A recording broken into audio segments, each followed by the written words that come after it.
Welcome back into Rounding Third Baseball, episode 351. Balls are supposed to be put in play, but not those ones. I'm Nick, and we have Harrison tonight. How are we doing tonight, Harrison? I don't know, Nick. It got some play, just not the right kind of play. I just, my God, man. I feel bad because it hurts, but I don't feel bad, and we'll get into it, and I'll tell you why I don't feel bad. But oh my goodness, it's still, oh man, everybody that's watching games and that happens, everybody's just in pain. So Oh yeah, yeah, it. No matter how you slice it, it hurts. yeah. But we'll get into it. But first, make sure you follow and like us on Facebook. You can subscribe on YouTube. You can also follow on Instagram, Rumble, and TikTok. You can also listen on Spotify and Apple Podcasts or wherever you get your podcasts. And Curtis, I hate you for putting that comment in while I'm trying to do business here, but love it. Uh,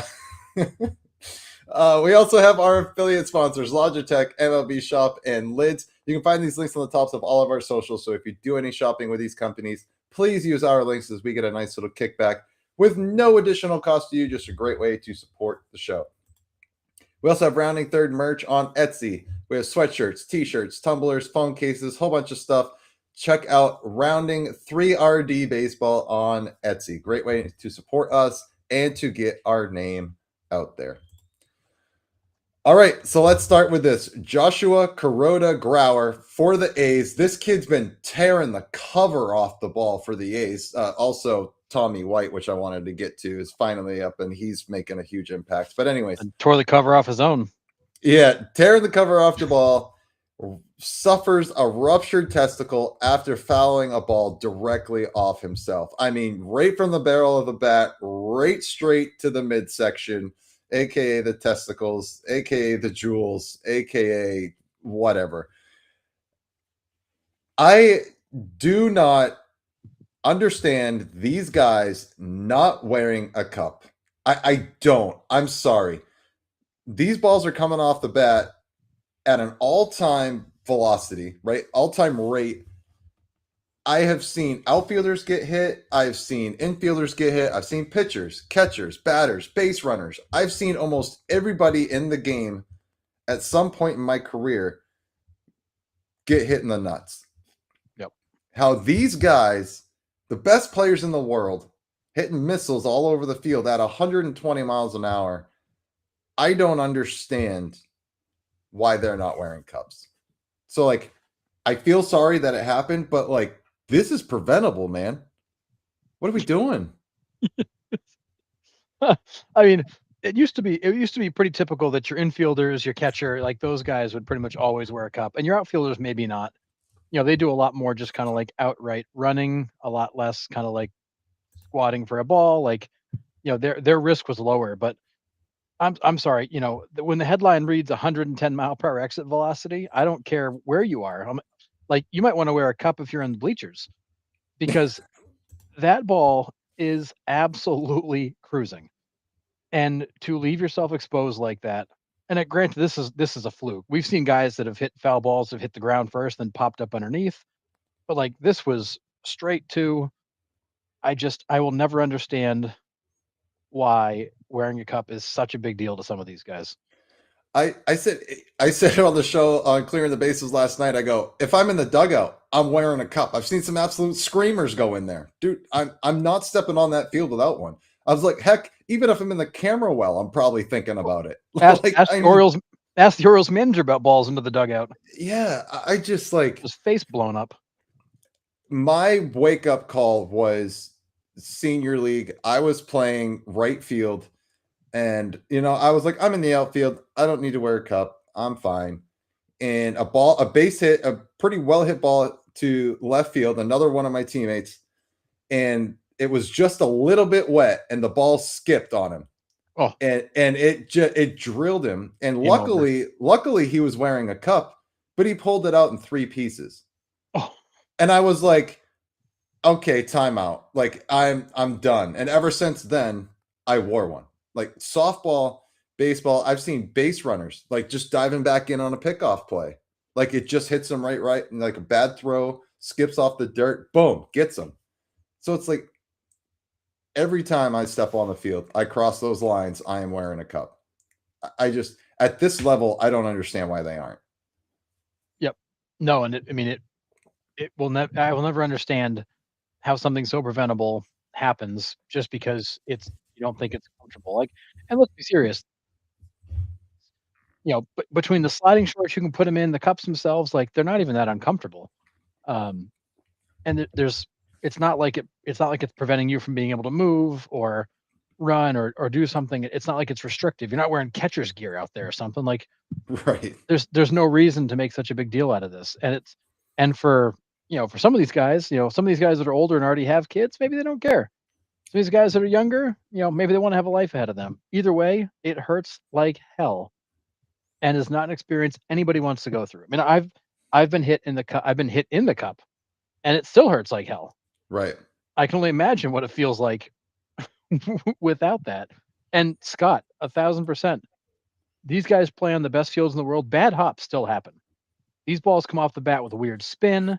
They hit a little divot. They catch the lip of the grass. I mean, there's too many things out of my control to make me feel comfortable not going out there, at least protecting an obvious spot that could hurt. Yeah, I mean, I feel bad for the guy. I mean, the recovery times is crazy. I mean, he's out for 2.5 months. Like he went to the hospital, got diagnosed, did all the scans and all that stuff. They're like, yep, they had to go in, do the procedure. So like the recovery for that isn't necessarily, I think they said like 2 weeks, but to get back to like full blown physical activity, like he's out for 2 months. Like that's the rest Oh of yeah, his season. That's the rest of his season. Could easily be prevented. yeah, I it's just, no joke. yeah. I, I go back to here's my analogy, Nick, that usually makes people scratch their head. You go to home plate with a flap on your helmet and a pad on your elbow and a pad on your ankle and a pad on your leg and pads everywhere because you're afraid to get hit by a 95-mile-per-hour fastball. But you have no problem letting a 110-mile-per-hour exit velo come at your unprotected groin. Help me make it make sense. Dude, I'm putting like a whole like hip divider on that thing. Like if I already got all the gear on my left side, like just give me like something that sticks out and just I mean Yeah, it doesn't have to be that big in my case, but it's just enough to protect it. Like I don't understand this. I really don't. these guys go to the plate in like full armor to avoid a 95-mile-per-hour fastball, but yet have no worries about 110-mile-per-hour exit velo. And then coming off the bat, like a foul ball, right? Oh. That's 98 in on your hands. You're swinging, you're adding more velocity to to the hit, and you're drilling yourself at 105. Like, oh man. Yeah, what is this? The third or fourth week we're having the cup discussion. When will they learn? Yeah, I just Who was it last year? Was it Marcy of the Marlins? Who was playing first? yes, it the big guy was. who stretched and took it right there. Yep. And it's like, dude, you're at first base. Like, how are you not wearing a cup there? I Yeah. mean, I at least understand like outfielders that don't wear it because the risk isn't as high. Like that one at least isn't as crazy, but catcher, first base, like these are high risk positions where you got balls that are gonna skip and hop and bounce and forget about it. Even a pitcher, man, like we've seen, like a lot of them are athletic enough to catch these comebackers that are screaming, right? For me, it's like it's the change ups where you see the pitchers Oh. think it's coming faster than it is, and that they Oh yeah. they throw their glove up too fast, or they don't have time to react. My God, man, I'm not time for an official chastity cage of the MLB. I mean, I feel bad for the guy. I really do. I feel for him, but holy smokes, I don't get it at this point. What a I don't. stupid injury. It's Yeah, just such a stupid injury. really, for sure. So, hope he recovers. Everything seems like it went well with the procedure and stuff, but it just sucks. I mean, this kid he came up and was hitting the ball really well. Like he was playing really well for the A's. Looked like another young kid making an impact, and well, the impact is gonna definitely keep him out for a while. So, yeah, what is it? The Mariners before last year had 5 ruptured testicles and 5 playoff last year kind of took them out, but yeah. one was Oh. it Mitch Haniger got both? I think it was in one play. Oh. I think he ruptured both. So yeah. Um yeah. I mean, let all the puns come. Like I get it. Like I feel for the guy, but I don't feel for the guy at the same time. And Totally preventable. and what a stupid reason to miss a bunch of games, and again, like, this is one we talk about all the time. Like, this is a league that's really hard to stay. You're out for what was highly preventable, and you may never get your spot back. Like, that's just how this game works. Right. You open the door for somebody else, they may not let you back in. Yeah. And Tommy White is doing exactly that. Tommy White in this Diamondback series, his first series was like 6 for 14. He just absolutely destroyed him. So Yeah, Tommy Tanks is. I love the fact that he's already up. He made it fast too. yeah. So you're right. I mean, someone is there to take your spot, and it's gonna happen. So That's just the way this game works. It's brutal. Mhm. There's no easy way back in. Once you give your spot up, it's hard to get it back. yeah. All right.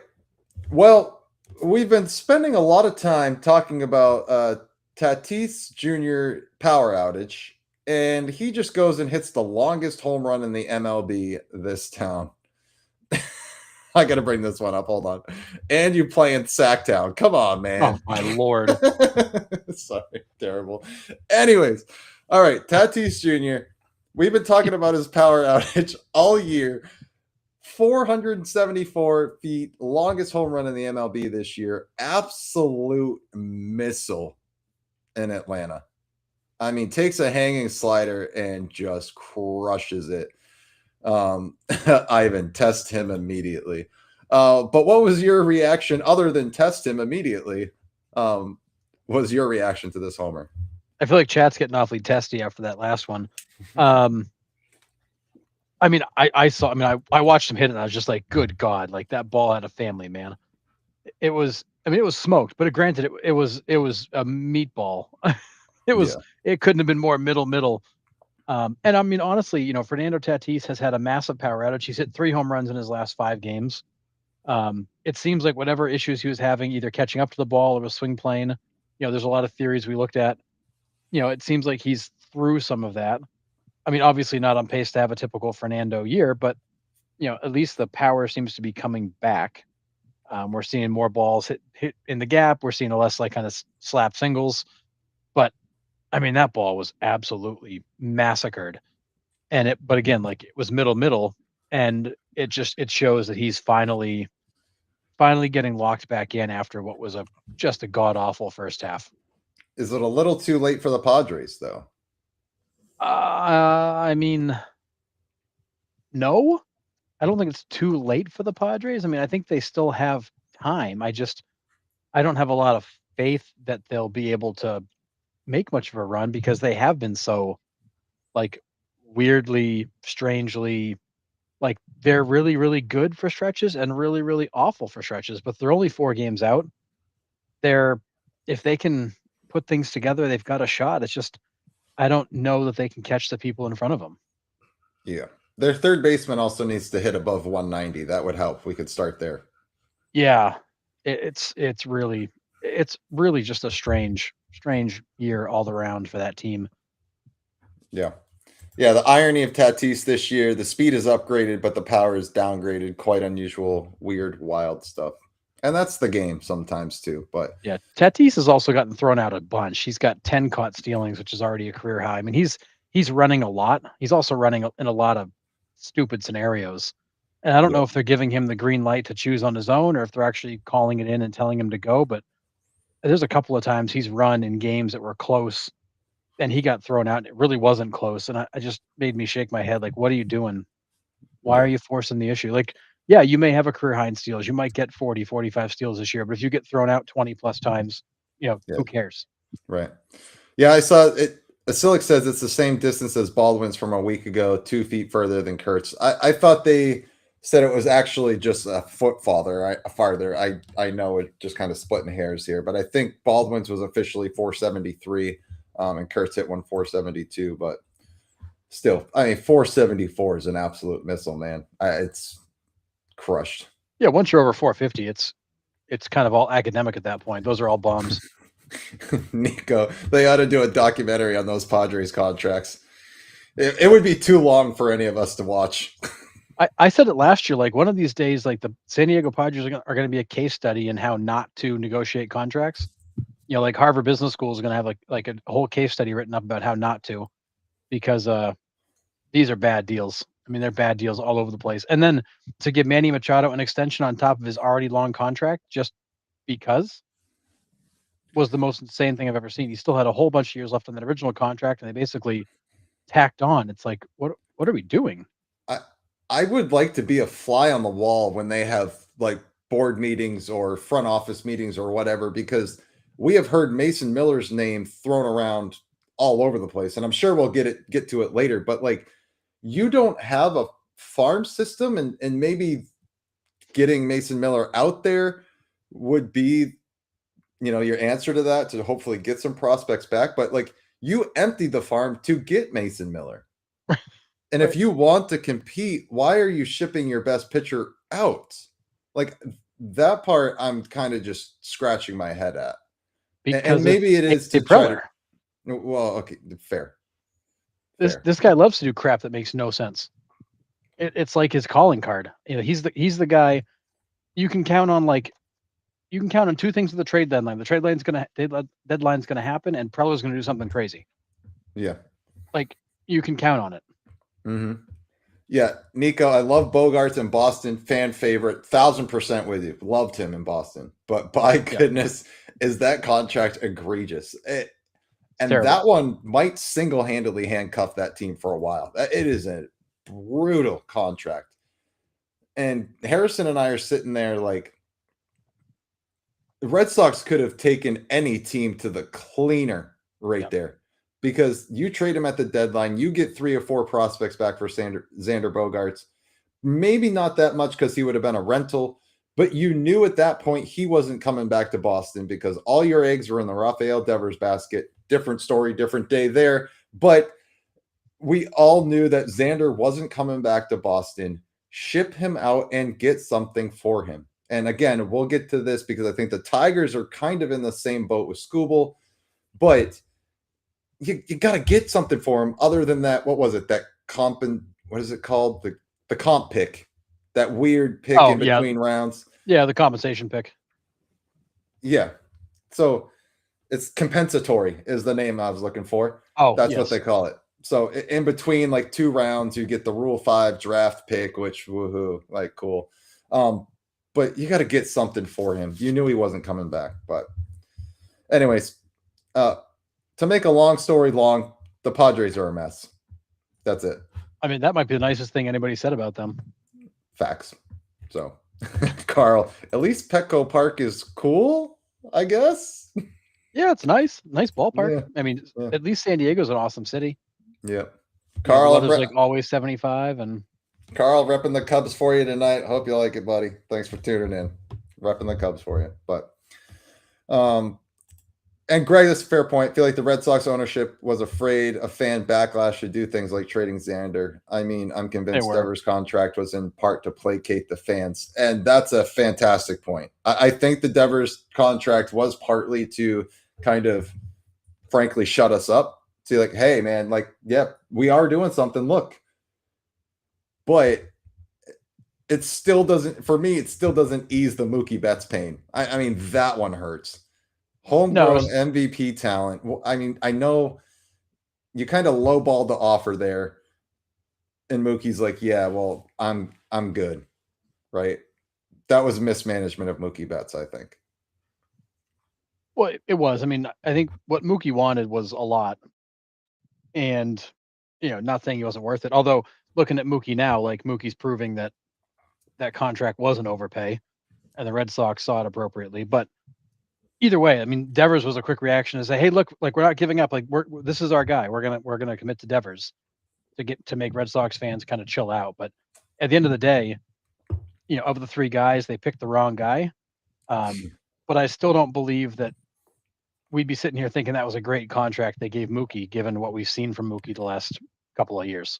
I agree with the on-field play, but I think what Mookie brings to a team intangibly makes up for that, right? Agreed. Mookie brings so much more than just an on-field presence. I mean, he's a massive clubhouse guy, right? So it's like, I get it, but yeah, no argument for me. I mean, I love Mookie.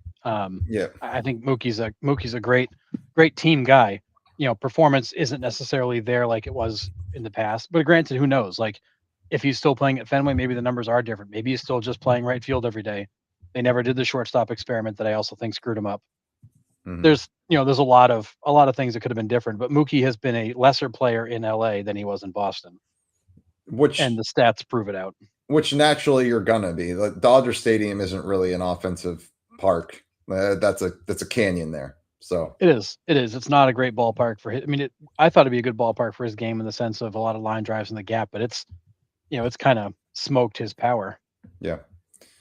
Yeah. Mookie also said, I'm going to free agency flat out, and then signed an extension with the Dodgers, which tells me that if the Red Sox would have offered him the right package, he would have said yes. He would have stayed in Boston. That's what that tells me.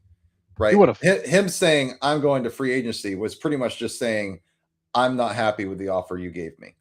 So but yes, Greg, I'm with you for sure.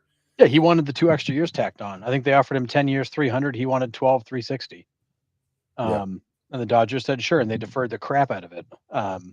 He's got some of the biggest deferrals between he and Freddie and a few of those other guys, but yeah, I think if you had made Mookie the same offer, yeah, he's probably still a member of the Red Sox, but yeah, I don't think we'd always sit there thinking that was the best contract they ever signed either. Yeah. Silik said, we'll get all the trade deadline stuff, just trying to get the news out of the way. But Tigers contacted the Braves about Skubal. They reportedly offered Skubal and McKinstry for Smith-Shawver. I don't even know that last name. Owen Murphy, Caminiti, Hernandez, and Perdomo. So, wow, that's interesting. Pretty big haul. Yeah. So we'll get to the trade stuff in a minute here. Max Muncy cracks top 5 in most career home runs for the Dodgers. Will he be remembered as a Dodger great? I mean, yes, I think so. I mean, you look at Max's career. He's been in LA for this is his 9th year. He's climbing up the all-time board in a variety of stats. He's got 3 rings. Probably going to be 4 this year. Yeah, I think when you look back on Max Muncy, it's going to be Max was one of the Dodgers greats. He's going to be all over the record books. He's going to have a bunch of rings. Fans love him generally. He's had kind of a complicated relationship with the team because he's had some years where he hit 200 but yet produced, and that's all that mattered. But he's a puzzling player. But yeah, I think he's going to be looked at very, very fondly by fans for a long, long time. Yeah, and I'm with you. It's a weird one for me, right? And half the reason he was hitting 200, come to find out, is the dude couldn't see. Right? He gets the glasses, and he's been a different player this year, which is great. Just what the Dodgers need is an upgraded superstar. Just get goggles on the guy, and he just goes nuts. But thankfully he has played better because they've had some other guys that have not, and he's kind of picked up the slack. But right, I mean, he's on pace right now to have one of his better offensive seasons of his career at 35. Yeah, and all he needed was glasses, man. Crazy. But yeah, he's hitting 30 points higher than his average, his career average. He's on pace to he's on pace to have potentially he could have his best home run season ever. The strikeouts are on pace with usual. The walks are up a little bit. I mean, he's going to end up having a really good season at 35, all because of the glasses. Yeah. And kind of comments here, I get it, Greg, right? I think the issue with this generation Dodgers players is most people see that team as Ohtani and friends. That's going to be part of it, right? He might be overshadowed a little bit. Even before that, Clayton Kershaw is kind of the legend that comes out of that group, right? So does Max Muncy kind of is he considered to be like on the back burner of legends? Is he going to be one of those underappreciated guys? I don't think he necessarily comes with the same lore as a Sandy Koufax, Yeah. obviously a Jackie Robinson, a Campanella, a Duke Snyder, right? We're not at Dodgers legend status, but as a Dodger great, I would say, yeah, I think he's gonna be like one of those guys where it's like he was a very good Dodger.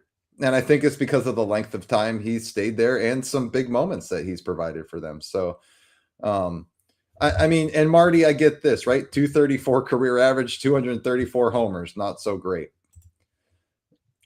I get it, but for guys that don't stay with one team long anymore, I think that helps him a little Yep. bit here. Dodgers version of Bernie Williams, great comparison, Silix, possibly, right? Yeah, I mean, Just to- Bernie had way better numbers, but again, right, like Bernie was always the guy that was kind of in everybody's shadow, right, and but yet and yet played an important role. And look at Max right, Muncy's playoff performances. I mean, Max has been huge for them when they needed him. And yeah, I think it's more so than the stats. People are going to see the rings, the big hits, and they're going to be like, "Well, this dude was important to us." yeah, yeah. It depends on how you define greatness. Max Yeah, Muncy is this decade's Ron Say. yeah, I think that's fair. Yeah, yeah. I Yeah, mean, Max is not like a going to be on the Dodgers Mount Rushmore or anything. right. He's not at that level, but I think he's a guy that fans are going to look back on as a guy who had a significant impact in this era of Dodgers baseball. Right. And when you think back, he's going to be missed by fans. Agree. Totally. Yep. And Curtis, we're not saying he is Bernie Williams. He is like Bernie Williams as he's a cog in the machine, but he's not the main cog in the machine. You just had to go piss off the Yankees fan, huh? Yeah, I guess so. Max Muncy is greater than Min Muncy. Jesus. Man. Ivan, great point here. If he helps them win another World Series, he's going to go down as an LA great, regardless of his regular season numbers. There hasn't been a three-peat in 26 years. That's a great point.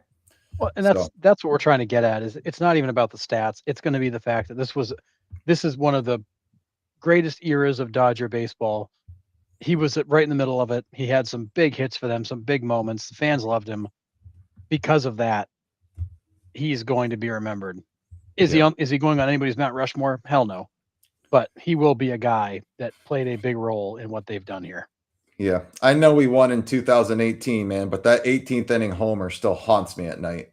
Oh my goodness, that was I mean, he's had so many big moments for them. Staying up for 8.5 hours to watch a baseball game just to watch your team lose in the bottom of the 18 is absolutely gut-wrenching too. Yeah, it's weird that there's two Max Muncies in the league. And you know what I found out the other day? What's even crazier? They were born on the same day. That is creepy. Yeah, absolutely nuts. Both Max Muncies share a birthday. But yeah, Carl, he's the best Max Muncy, born August 25th and drafted by the Oakland A's. Yeah, it's so it's crazy. Creepy. Oh, right, because this Max Muncy also came up with the A's. I forgot. Right. They both started with the A's. Man, insane. Yeah, Max was only with the A's for 2 years, and he only played a total of 96 games with them. But yeah, wild. Yeah, bizarre. All right, let's get into this one, Harrison. Jose Caballero the other day. I saw this clip and I watched it again, and then I watched it again, and I hate to defend Aaron Boone and the Yankees because I'm a Red Sox fan / homer, but I'm with them on this. This was absolutely insane. So we have been told when the pitch clock was implemented, the hitters have to be engaged looking at the pitcher with 8 seconds left on the pitch clock. That is the rule. Flat across, right? Jose Caballero gets into the box. He takes 3 or 4 seconds, like looking down, getting set. And even at 9 seconds, he was locked on the pitcher. He's ready to go. The umpire calls time, calls a pitch clock violation, points at Caballero and says, pitch clock violation on you. And I'm sitting there. I had to restart the video to make sure that like he was looking up. And he was. So I'm like, okay, it must be on the pitcher. And then no, the umpire points to Caballero.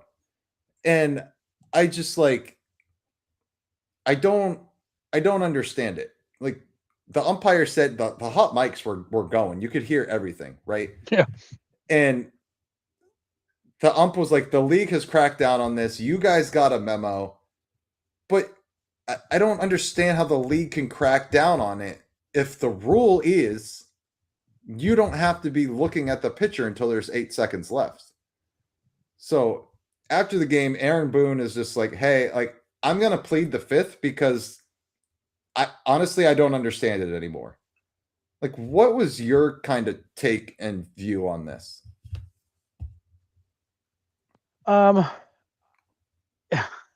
I feel like it's super petty on both sides, but I mean, Caballero has found kind of a loophole in the rule where he can get his little bit of extra time to get set, which is his routine.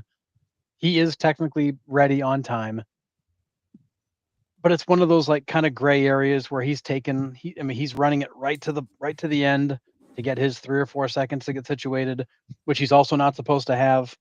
This whole thing, it's petty on both sides. He has a routine that he's trying to keep within the pitch clock. Fine. If he's ready in time, like, can you give the guy a little bit of grace to be like, hey, he has a routine he's been doing since he was probably a kid when he gets into the batter's box. It takes a little bit longer than we're supposed to. We're talking like a second. He's still ready when the clock hits. Can we just call it good? And I guess the league has sent letters. They've warned him. And now they're like, we're done warning you. We're just going to ding you every time for it. I think it's so freaking petty, but on both sides. But it's at the same time, like, I understand the argument from both sides. It's dumb. And now we're making a spectacle of this guy because of how he kind of manipulates the clock. Yeah, I mean, he says on the hot mic, he's like, you're picking on me, right? This is my routine. You guys are choosing to pick on me. So is he right? I think so. Yeah. I mean, Carl says this is petty by the umpires and by Caballero, but he's within the rules. He's not breaking any rules. He's manipulating the clock, but it's legal. Okay, so if a pitcher comes to a set with 8 seconds left and he holds the ball until the last possible second, isn't the pitcher manipulating the clock? Why can the pitcher do it, but the batter can't? Well, because he's not being deceptive. What they're saying he's doing is being deceptive because How? he's waiting. It's because of how he waits to get into the box. He does this thing. He runs it right to the end. They're saying it's deceptive because of the way he's entering the box and the way he's waiting for the clock. I don't see it that way, but that's how they see it. But like the pitcher doesn't have like a deceptive move. Like I just go before the clock is over. They're saying he's being deceptive because of how he's using the time. But again, I feel like it's super petty on both sides. I don't understand how a batter can be deceptive when you have no control over the baseball. Like, if I'm within the rules and looking before 8 seconds, like, I'm within the rules and I'm doing whatever before that 8 seconds, like, I don't care if I go out and touch the left field wall and come back, as long as I'm back before the 8 seconds and engaged in the pitcher, it should count. I don't I don't get this. This is crazy. For me, and I hate that I'm saying this, I'm defending the Yankees completely on this. He's within the rules. I don't care what he does before the 8 seconds, as long as he's looking back at the pitcher. I really don't. That's the rule. It's black and white. Like, there's no gray area here. I mean, there isn't. What he's doing is absolutely within the rules. He gets in the box, he looks down. By not making eye contact, he's not ready, so the pitcher can't go. They view that as deceptive. A check log violation for what, Joseph? You're picking on me, man. It all stems from the fact he gets in the box, he looks down, he puts the bat out to get ready. By not looking at the pitcher can't engage. They're calling him getting into the box for 3 seconds, holding his bat out and looking down and not engaging as deceptive, because now the pitcher, he's physically in the box, but the pitcher can't pitch until he looks up. And he waits until he's at that mark where he then turns his head and engages right on time. And they're saying, look, if you're in the box and the pitcher is ready, you shouldn't be able to just look at home plate and stop him from pitching. And that's why was it Dennis Santana lost his freaking mind at him and was barking at him that caused that bench clearing brawl, because a lot of pitchers don't like what he does. It pisses them off. So it's one of those things, like, Caballero is making a spectacle of this whole thing, and he's using it as he's one of those guys who gets under your skin. Like, that's his game. He's using that as a way to get under the pitcher's skin, and for whatever reason, it's working because he's pissing a lot of pitchers off, and the league's finally like, we're done. Like, just get in the box, look up, and play the game. But what he's doing is not technically against the rules. Yeah, I'm in the entire history of Major League Baseball, pitchers have always tried to find an advantage, hitters have always tried to find an advantage. He's within the rules that you put in. MLB, you put these rules in, right? You don't want them to leave the box. He's not leaving the box, right? He's taking his time in the box. You said he has to be engaged at 8 seconds. He's engaged with 8 seconds. What are we even talking about? You know who else does this a lot? Lourdes Gurriel Jr. for the Arizona Diamondbacks. He does this exact same thing and doesn't get the backlash that Caballero does. Lourdes Gurriel Jr.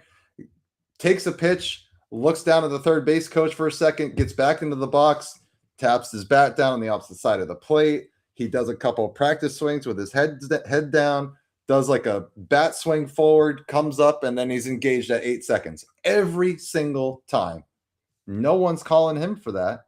So yeah, they're singling this guy out, and maybe it is because there is a history there, right? Maybe that bench clearer was like the league being like, "Oh, we have to fix this." But if you're going to fix it, you got to fix it across the board. You can't just fix it for one guy. Right. Yeah, you've got to change the rule. It's one of those things where is what he's doing within the rules? Technically, yes. Is he being deceptive to the pitchers because he's in the box but not really ready to go? Also, yes. Is it pissing pitchers off? Also, yes. Is he ready at 8 seconds? Also, yes. I mean, so really, you can check all the boxes here, and it's like we're being super petty with something that's borderline gray area, and I think it's because of the response that he's gotten, where he's had pitchers that have just lost their freaking minds because they're so tired of him getting in the box when they're ready to go, and he won't engage, so he makes them wait. It's no different than like when a guy's on base and the pitcher used to just hold the ball and stare at him, and to freeze the runners. He's doing the same thing in the box, and the pitchers just don't like it. Too bad, man. Yeah, you got to change the rule. If you didn't want guys to do this, because in theory they've got what? If there's a guy on base, it's 18 seconds. But so in theory, the guy's got he could be in the box for 10 seconds, twiddling his thumbs, looking at the ground. You didn't say they can't do that, but now you're finding that you don't like that they're doing that. So then change the rule. This is crazy. For me, it's black and white. The rules are black and white. Just be engaged with a pitcher in before the 8 second mark, and we're good to go. And he's being called out because he's doing it. I don't get it. I really don't. I'm lost. I mean, the pitchers, he's freezing the pitchers, and they don't like it. But pitchers. So that's the thing. This is the other side of this, right? So he fixes it.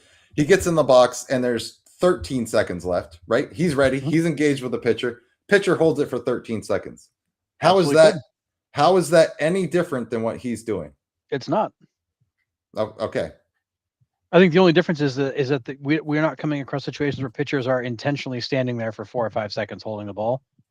Like, they're pitching. What he's doing is he's intentionally delaying them from engaging, where we have not seen pitchers do something similar. If I'm a pitcher, I would do the same thing to him. You look up at 8 seconds, I'm going to stand there for 5 more and stare back at you, pal.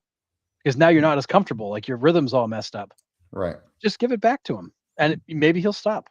Or maybe you'll mess him up. Yeah. Marty says, I'm guilty of being old school. Don't care for all this time clock stuff. It's a distraction and it's getting old. Right. I get it.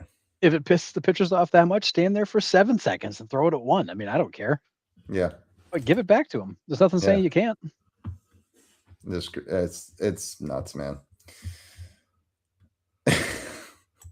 All in all, the league is saying, "Mommy, wipe me." It's just a lot of crying for no reason for me, and I think they are picking on him. They are singling him out with this because there are other players in the league that do this regularly. Yeah. That is their routine. They're right? controlling the clock. And I don't blame. I mean, if I was a player, I'd probably do the same thing.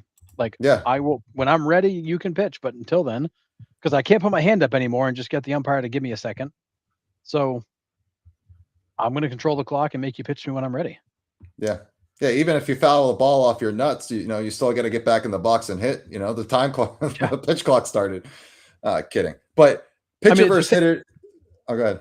Well, it's the same situation we had a couple years ago with Nestor Cortez when he was doing when he was varying his windup and like swirling his leg and double clutching and damn near dancing on the mound before he released the ball. Yeah. And the league just finally said, enough. This is ridiculous. And he kind of cut that nonsense out. But this is Caballero's version of that. Yeah. But as soon as they told Nestor he couldn't do that, he couldn't pitch anymore. Crazy. Because he couldn't pitch to begin with. It wasn't for the goofy, deceptive crap. He had nothing. Well, look, fair enough. The dude had mediocre stuff on his best day. Yeah. Carl says pitcher versus hitter is the oldest cat and mouse game. I love it. 1,000%. Like that's where 85% of the game is played is right there. So yeah. Nomar wouldn't make it in today's game. No way, man. Good Lord, no. Yeah. So, but I mean, think about, they're back in the days, guys hated it when Jim Thome would stand up there and hold his bat out at them. Like that would piss pitchers off. Like it is a constant game of getting in each other's minds. And Caballero's found what irritates pitchers and he does it. Good for him. Yeah. All within the rule, Exactly. Until they change the rule, it's going to be, I mean, I guess they can keep lighting them up for pitch clock violations, but at some point that's going to end up becoming a problem. I think the MLBPA would step in at that point, right? Like, I mean, you're singling a guy out like that, and you can point to other guys in the league that have been doing the same thing and they're not getting the same violations called against them. I think the MLBPA would have a case for sure.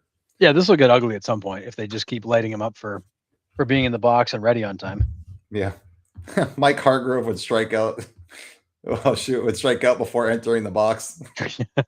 Oh man, yeah, he took forever. Yeah, for sure. But all right, let's get into all this trade deadline buzz. There's a ton of stuff flying around here. The Mets are in full sell. The Angels sound like they're in full sell. So let's start with the Mets and break them down. See who we think gets moved there and who's not. So we've heard Clay Holmes coming back from injury. I've heard his name thrown around. Does Freddie Peralta get moved, Harrison? I mean, I think it really depends on if the Mets are going to try to re-sign him or if they're just going to cut all their losses and move on. I think Peralta would be an easy guy to trade. He's a rental player.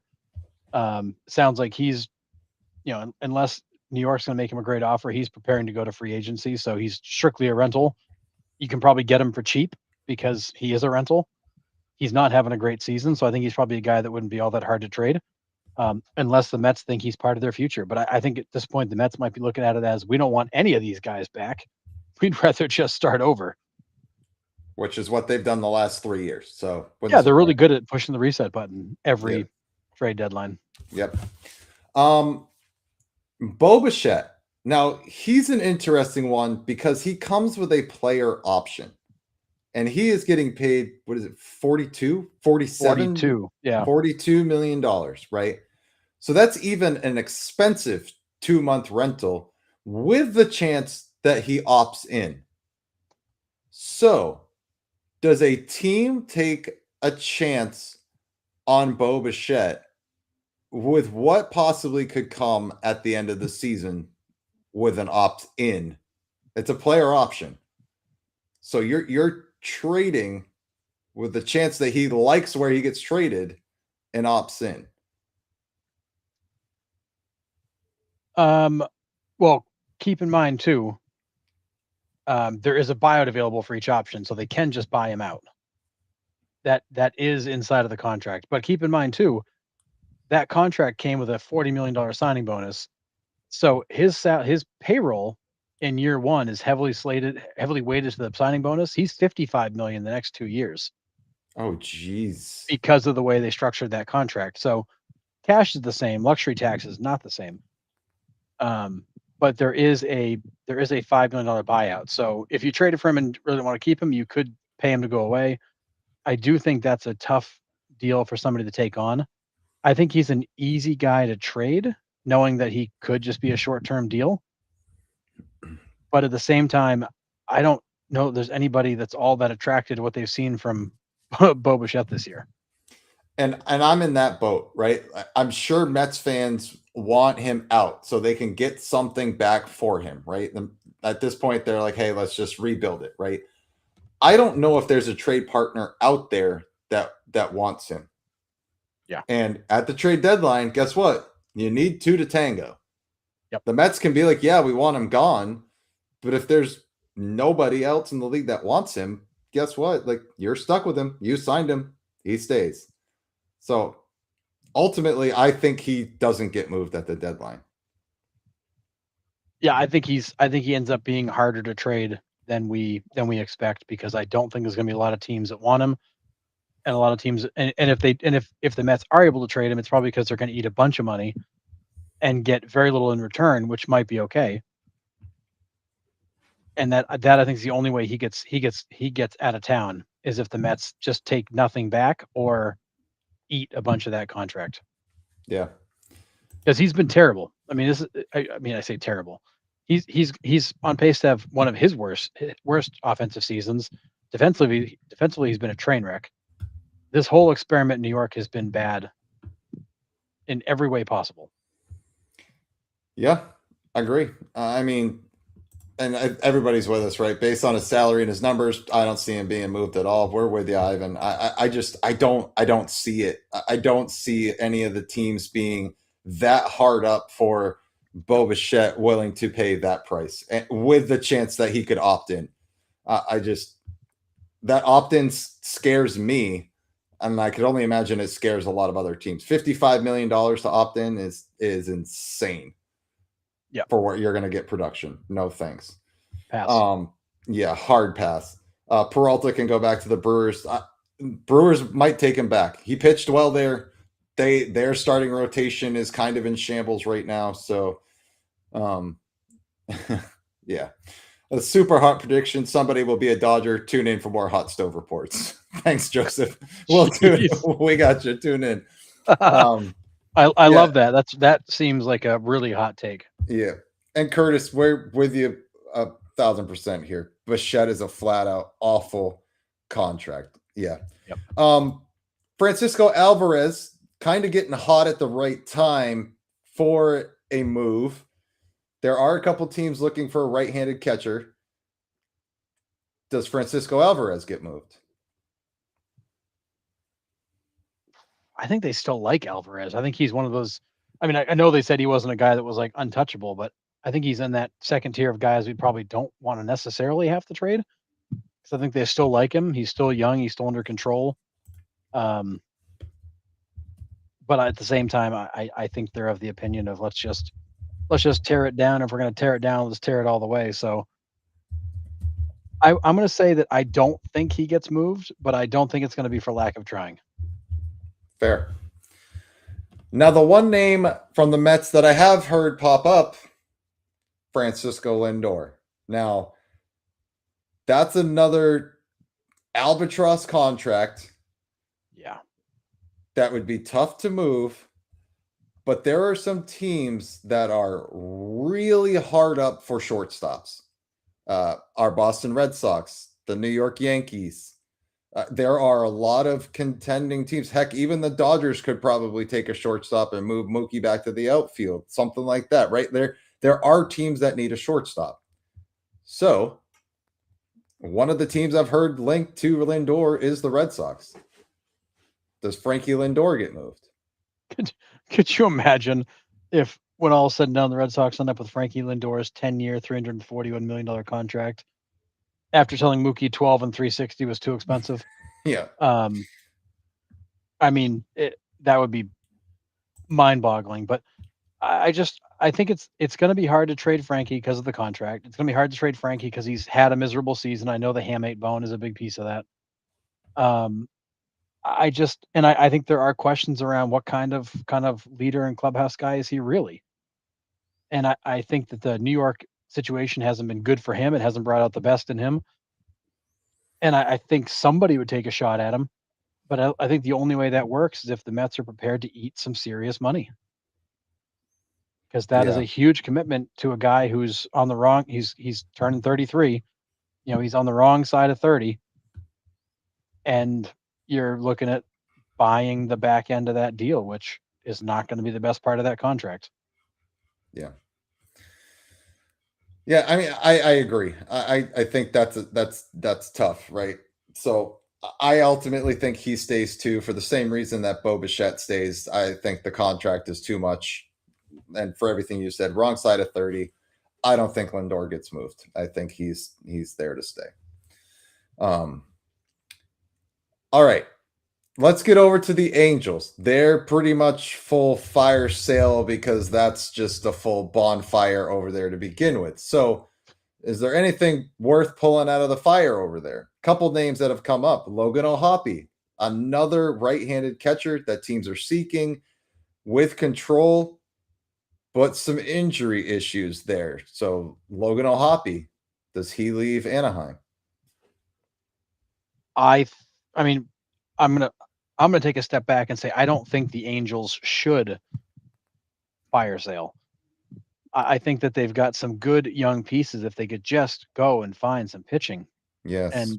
And if maybe they're gonna be looking for a new general manager, maybe a new vision, maybe a new direction will help them here. But you have such a good core in Shawnuel, O'Hoppe, and Neto. Joe Adell, Trout, 3/4 of the year. I mean, let's call it what it is. That's a full season for him, man. I know, right? I mean, you have good pieces, and you've got young guys you can build around. You just haven't had pitching in what feels like forever.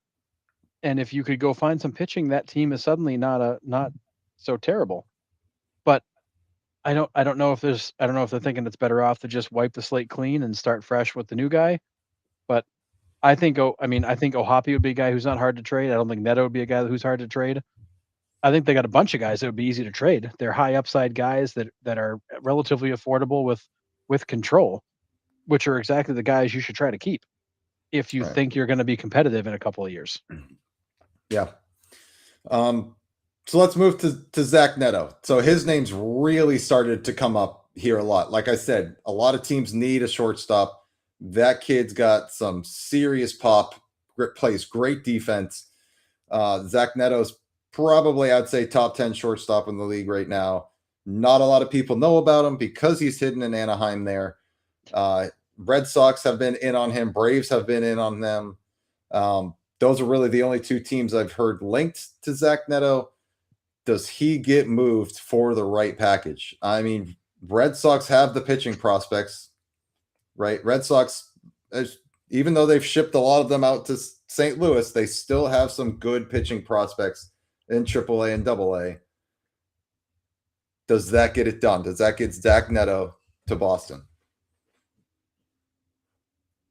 I mean, geez, I would love to have Zach Neto in Boston. I mean, the only thing about his game that's scary is the strikeouts. He strikes out a lot. Yes. There's a lot of strikeout in his game, but he's got good pop. He plays good defense, and really, the last 2.5 years, he has been one of the 3 or 4 best shortstops in baseball. I mean, he's outplayed guys like Frankie Lindor. Mm-hmm. So yeah, I mean, if Zach Neto is available, yes, I would like him. I would like him on our team, but so would a lot of other teams. And I suspect if he's truly available, there's going to be a lot of people calling on him because he's not even a free agent until 2030. Yeah. He's arbitration eligible again next year. He's going to be inexpensive and under control. And that's a great combination. I think, and I'm not trying to be a homer here, but I think Neto would be the perfect fit right now for what Boston needs, right? I love Trevor Story. It just has not worked out here, right? It hasn't. Marcelo Meyer was supposed to kind of slide into that spot when Story's done with his contract here. He's kind of turning out to be a bust. We know that Neto is proven, right? And you have control until you said 2030, right? I think I think at this point, like if you're the Red Sox, you almost have to get him here. It just fits what the Red Sox need at this moment and buys you an extra 4 years. Yep. I think it's something you have to really try to get done here. Just his contract, the way it's set up, what you have going on right now. I I think I think he would fit in Boston and he would wear out the monster, wear it out. I think his stick would fit there. And I yes, think I get it. The strikeouts are scary, right? I get it. And maybe he's just a Trevor Story 2.0, right? But I think Neto brings better defense than Story can at this point in his career. well, and I think the difference too is that with Neto, you're getting what you thought you're getting from Trevor Story. The problem is you got Trevor Story later. After, right. You're getting Neto. He's only 25. I mean, Yeah. this kid's he was drafted in 22. He was up with the Angels for the second half of 23, and he's owned that position ever since. He's played all but two games this season for them. He played 128 last year, 155 the year before that. You know, he's what you're going to get from him is what you thought you were going to get from Trevor Story, a guy who's out there most every day. Yes, he's got the strikeouts, plays good defense, has some pop, an offensive threat, and a right-handed bat, which you want at Fenway. Oh, never mind. He's right-handed. Red Sox don't want him. Yeah, it says he bats right, but I'm sure the Red Sox would prefer if he batted left. Just the stupidest thing I've ever seen, man. It's absolutely. Yeah, so Ivan says Neto's leading the AL in strikeouts right now, 141, but he's also leading with run score with 69. So, yeah, on a bad team. Yeah, right. So let's switch over to the Braves. Braves have been looking for a shortstop since Jeff Blauser. Like let's call it how it is, right? It just seems like that's been a revolving door for them. Braves are on the doorstep. Their rotation, I think, takes precedence over what they need positionally. That's just me, because their rotation.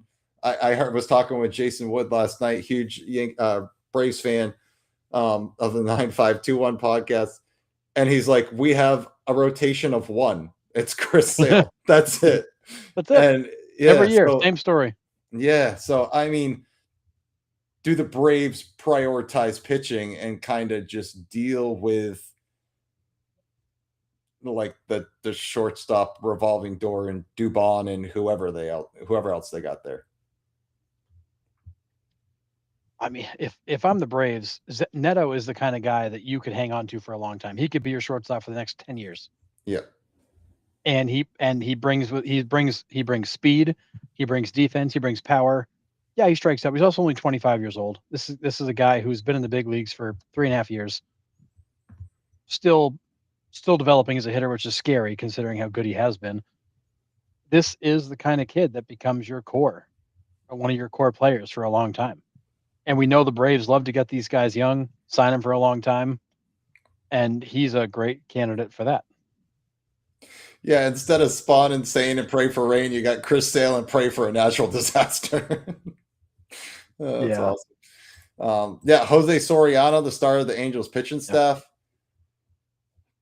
Do you move on from him and try to get more in? Like, I don't know where the Angels go. I really don't. There's some, like you said, like they're on a weird spot where like, do we trade to try to get built up for the future, or do we keep the core and try to plug and play pieces that we can acquire? For me, it's tough for me because they've tried to do the plug and play from little pieces they've acquired, and they just can't do it. They haven't hit on any of them, right? At Correct. This point, if I'm the Angels, I think I try to get what I can in a prospect haul and just kind of weed them out that way, and try to build within for the future. I think I'm kind of done with this plug and play stuff. Yeah, I think the issue is that, you know, the Angels, the Athletics, the Angels are continuing to plan for the future. When the hell is the future going to be now? Right. Like they've been planning for the future for what? Since their 0-2 appearance in the World Series. Like, yeah. They win the World Series in 02 and they've been playing for the future ever since. When the hell is the future going to be now? Next year. I just, it's one of those things where, and look, I get it. They had Ohtani, and that's when Trout started to get hurt. They brought in Rendon. We know what happened with Rendon. Those three almost never played together, which is sad. Yeah. Like they have tried, but they've never found the right mix. And because the Rendon contract was so bad and so expensive, I mean, they way overpaid for that dude. They showed they were serious. They haven't been able to put it together. Now you finally have the Rendon situation behind you, and you're like, let's start over again. It's like, when are you going to take what you have and do something with it? Yeah. Detmers for sure he's a left-handed pitcher. He's got good stuff. I think he gets moved too. I think they could get a good package back for Reed Detmers. So yeah, I've heard a lot about him as well, Michael. So yeah, Detmers has been a hot commodity because he's going to be an inexpensive, easy trade chip. Yeah. All right, let's get to some of the big names from kind of around the league here that we've heard. Let's start right at the top here. Mason Miller from the Padres. Now, again, what I said earlier with the Padres, like sort of being on the fence to compete, selling the farm to get Mason Miller, only to ship him out a year and a half later to hopefully get a haul back. What are you looking for? A lot of talks is Mason Miller to the Yankees. What do the Yankees have to give up to get Mason Miller? Is that a Will Warren and George Lombard or Spencer Jones package, or all three? Like, what does that package look like for Mason Miller? Because he comes with control as well. He does. He's in the same boat as Neto. He's not a free agent until 2030. He's making $4 million this year. He's arbitration eligible next year. He's incredibly affordable, and he's pretty good. Yeah, I think there's a pretty big haul for him, but again, like, and I know that everybody loves to give me crap for this, but he's a closer. Like, closers are only so valuable. He doesn't pitch every 5 days. He's not in the lineup. He comes in, he gets 3 outs a couple times a week. 3 times a week. It's really hard to go all in and spend buku bucks on a closer. Everybody that's done that, look at where they've ended up. I mean, every team that's spent a bunch of money on a closer, Hader hasn't been very good. You've got so many guys that have signed big contracts and fallen apart. Yeah. I think Mason Miller, that's my hunch too, Michael. I'm with you. I think the Yankees find a way to get Mason Miller. You put him and Bednar in the back half. Camilo Doval is not the answer in Yankee Stadium. No. So I think it's Miller to the Yankees. And really, that's the only team I've heard rumored. Another team could come in and sweep him up, but I don't know. But question, does Mason Miller really make them much of a better team? Like, are they that much better with Mason Miller? What does he bring them? An extra win in the second half? Maybe 2 because the save doesn't get blown. I don't see him super valuable. I see that more for playoff time, right? It shortens the games for the Yankees, and a lot of worry is the Aaron Judge front. No one's heard anything about his injury status, if he's coming back, right? It's still the ribs, not really sure. And Yankees fans are kind of worried because they haven't heard an update on Aaron Judge. So I don't know. I think come playoff time, Mason Miller is very valuable. He can come in and get you out of a bind, like bases loaded and 2 outs and you need a strikeout. In comes Mason Miller, right? And then he goes back out for the next inning, gets you 3 outs, and then you go right to your closer. Or maybe he becomes the closer and Bednar is your setup. I think either way, he shortens the game, and in the postseason, that's what you need to do. You need to find a way to shorten games because that's how the playoff games are played now. Look how right? Your starter goes twice around the lineup, maybe only even once now, and then it's bullpen, right? So you got to do whatever you can do to shorten the games, and I think Mason Miller does that. But I don't know. Yeah, Bednar has been hot since mid-May. Nobody notices that. Like He's I don't think the Yankees bullpen's a problem right now. Like I think the Yankees problem has been the offense. The offense has been wretched. Everybody's hitting like below 200 since Judge went out. I just, that's the thing. Like, how much better does Mason Miller make you? I mean, Mason Miller's a friggin' stud. He's automatic 3 outs. yeah. But it's not like the Yankees bullpen has fallen apart. Yeah. And Ivan, I'm with you. This is where this like maybe the Yankees bullpen doesn't need a ton of help, but come the postseason, which the Yankees play for every year, we all know the Yankees. Yep. He shortens games, and that's what it will do, right? It helps guys like Cole. It helps guys like even Schlittler, right? I mean, it takes the wear and tear off them. They don't have to have as much length because you got another guy that comes in and just shuts the door. So I think he does. He would help any team he goes on. But and the AL is such a crapshoot at this point that I think you got to do whatever you can to put yourself, you got to rise to the top, be the cream of the crop, because there isn't a cream of the crop in the AL right now. Yeah, So. it doesn't feel like there's any. Yeah, I thought coming in, the Yankees were the runaway favorite coming in. I thought they were the runaway favorite, number 1 team in the American League.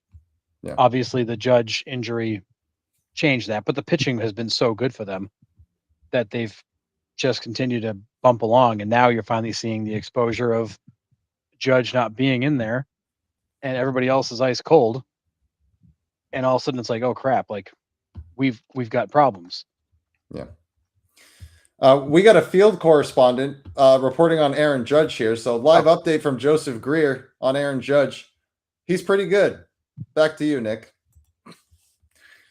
I love when we cut him with live updates from on these guys. I think that injury is definitely a black cloud over the Bronx right now. Just kind of the unknown, right? So I don't know. We'll see, but I think Mason Miller to the Yankees is almost a done deal at this point. I think it's just they're just going to try to figure out who's going and who the Yankees make quote unquote untouchable. It's going to be interesting for Preller to be on the other side of this, having to sell and seeing how that goes over, because he has constantly tried to like engineer trades and signed bad contracts to bolster that roster, and he finally has to admit that like it ain't working. And I don't think AJ Preller has that mode. Yeah. Ivan, this is a fantastic point, right? If we have learned anything from the Dodgers, it's that you can never have enough pitching. Remember who closed out the last 2 World Series for them? Starters, Buehler and Yamamoto. Well, I mean, Yamamoto's a freaking robot, man, but I get your point, right? You can never have enough arms in that bullpen or rotation or just staff in general. But yeah, I mean, the Dodgers didn't trust their bullpen in key points in the playoffs, and for good reason. The bullpen wasn't good. It was their Achilles heel all year last year. Yeah. Yeah. John Temple. Yeah. Hitting a baseball is a problem right now. Only 5 guys batting over 300.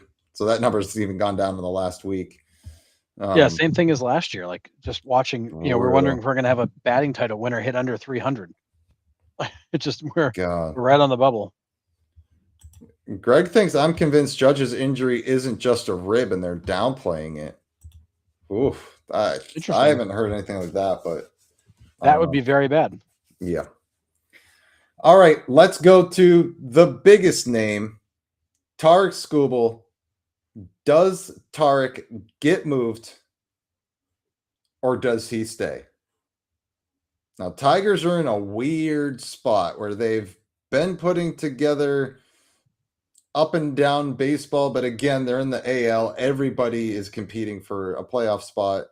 Like everyone's within 4.5 games. Do the Tigers try to stick it out and win with him and buy at the deadline? Or do they sell Skubal and then buy at the deadline? Because they can do that too. They could sell Skubal to get talent to help them win now, but is that talent out there available?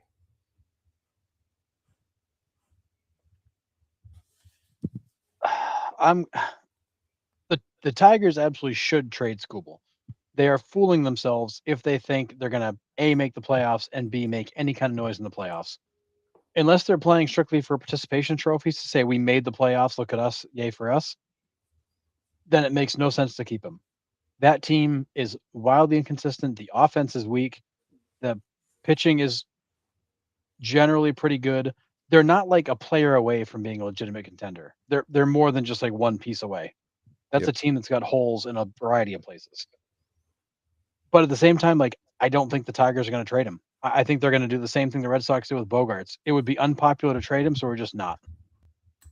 And we're gonna sit here and miss the playoffs with him and be like, well, look, we tried, guys. Boy, pat ourselves in the back. We tried really hard, and then watch him walk out the door. I think it's malpractice what they're going to do, but I think that's what they're going to do.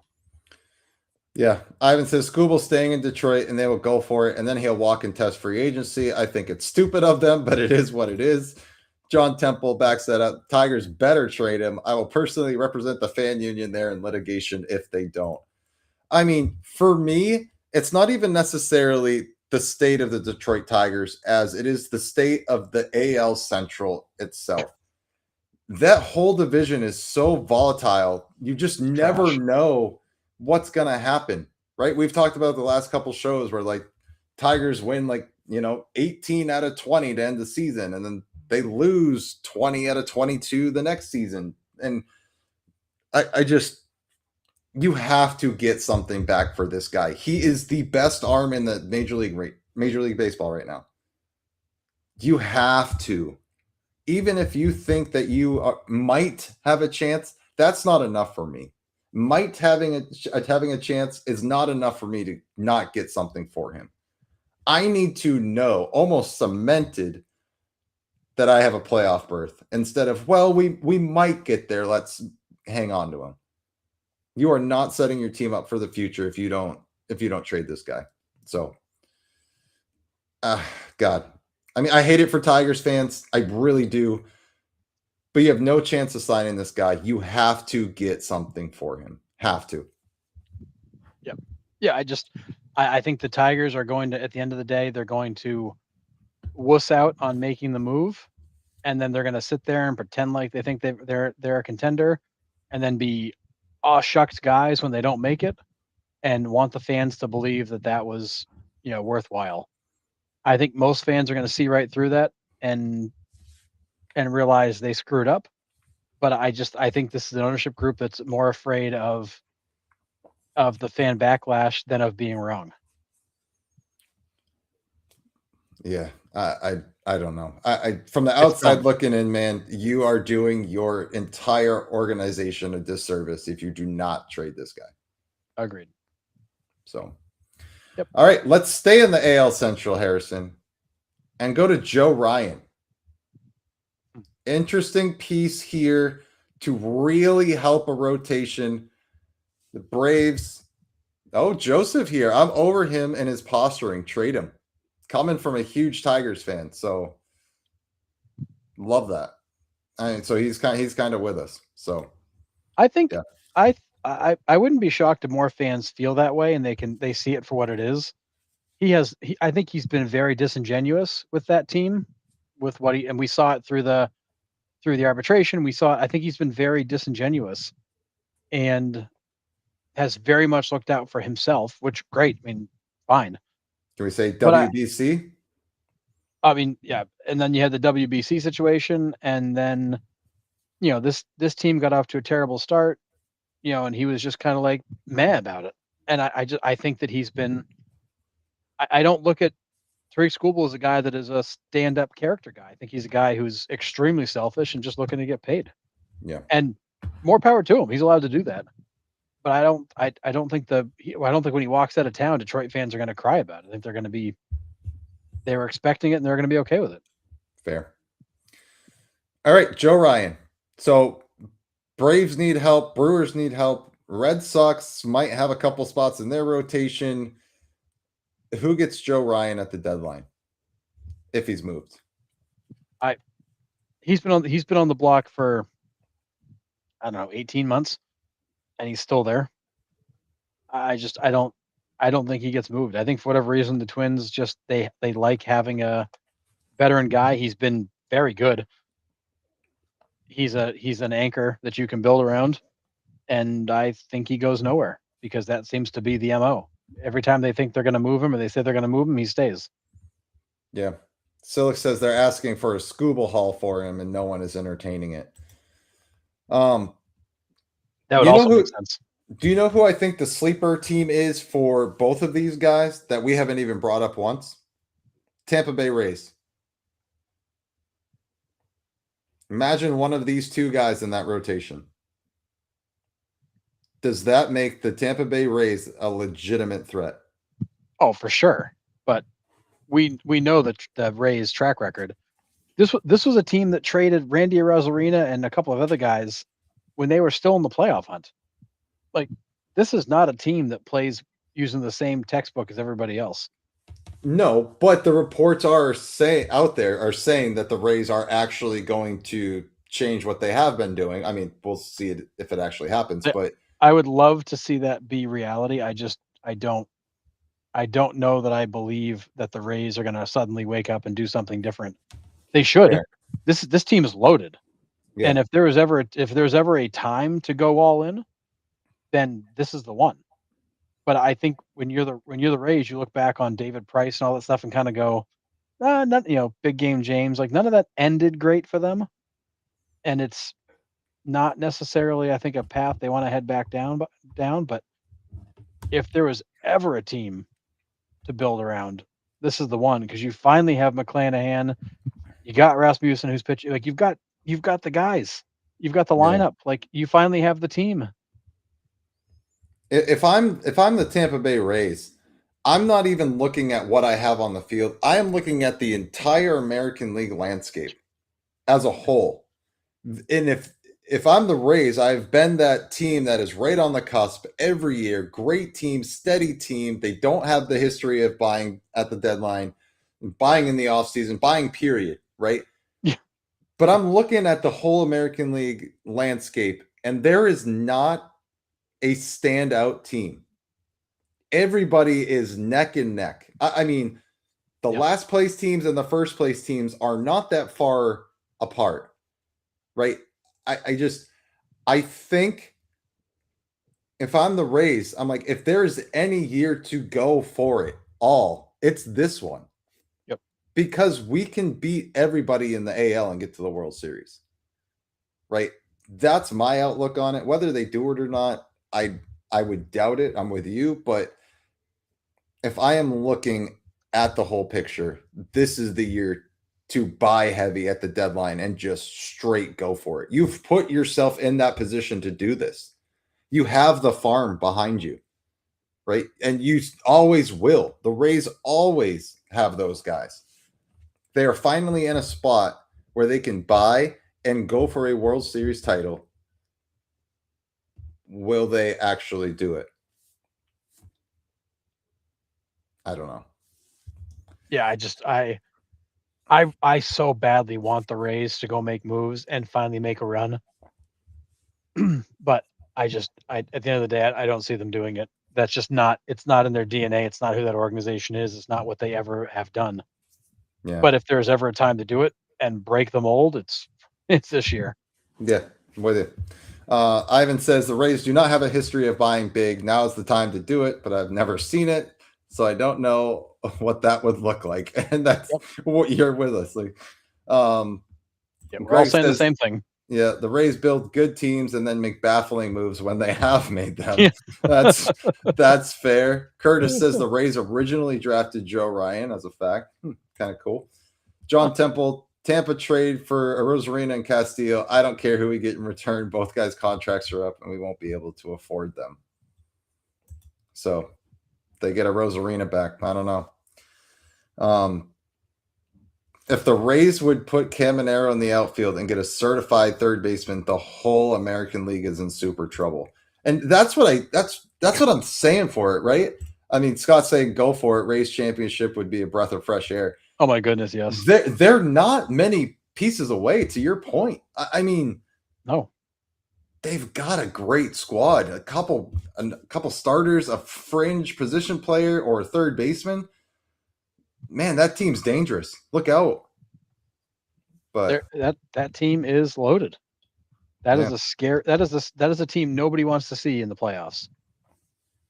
And yeah, honestly, like a couple of pieces, and it's a completely different outlook. Because now yeah. they go from good team to like front runner, cream of the AL crop, which I know that's a low bar. It's like being the tallest midget, but Yeah. they absolutely would be the AL front runner. Mm-hmm. Yeah, Greg, this move I think still haunts the Tampa Bay Rays fan base, all four of them. Yeah. Cash pulling Snell in the 6th inning of the World Series there in 2020. I mean, all of us are sitting there like we get what analytics says, but the dude has given up 2 hits and both were broken bat singles. I mean, what are you doing here? But yeah, if I'm the Rays, I go for it. I go for Joe Ryan, but yeah. Anyways. This one. I do love Joe Ryan. I think he'd be great in Tampa. I question if either one of those sides can get a trade done. Those two teams are terrible at getting trades done. Yeah, agree. All right, Harrison. Fellow UMaine product, Jeremy Pena.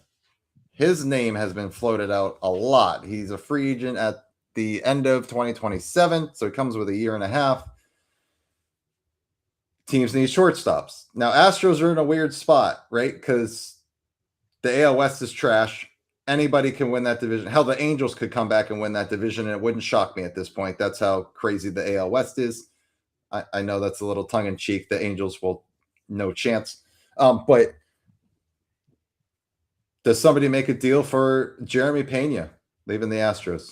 This one puzzles me. The Astros keep saying they believe they're in it, they're going to buy, and all of a sudden it's like, well, maybe we'd move Pena. Now, if they're looking at moving Pena because they think they can go get the pieces they need to fill some other holes they have, totally understand.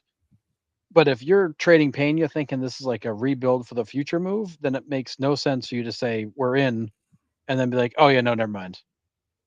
It doesn't make any sense to me. So I don't, unless Pena's getting traded for some pitching, which is what they need, I don't think he goes anywhere because there's no reason to move him, at least right now.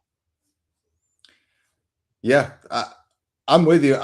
I think I would hang on to him. If you think that you guys have a run, I mean, Yordan Alvarez is up to what, 30? I think he is 34th last night. I mean, dude's just an absolute beast. Robot. I think you keep him and you maybe trade him at the deadline next year. Now, when's the deadline next year? I don't freaking know. Probably middle of November with the with the freaking lockout. We don't even know what the season's going to look like next year. And maybe that's exactly. And maybe that's why the Astros are thinking about dealing him now, so they don't have to deal with that headache later.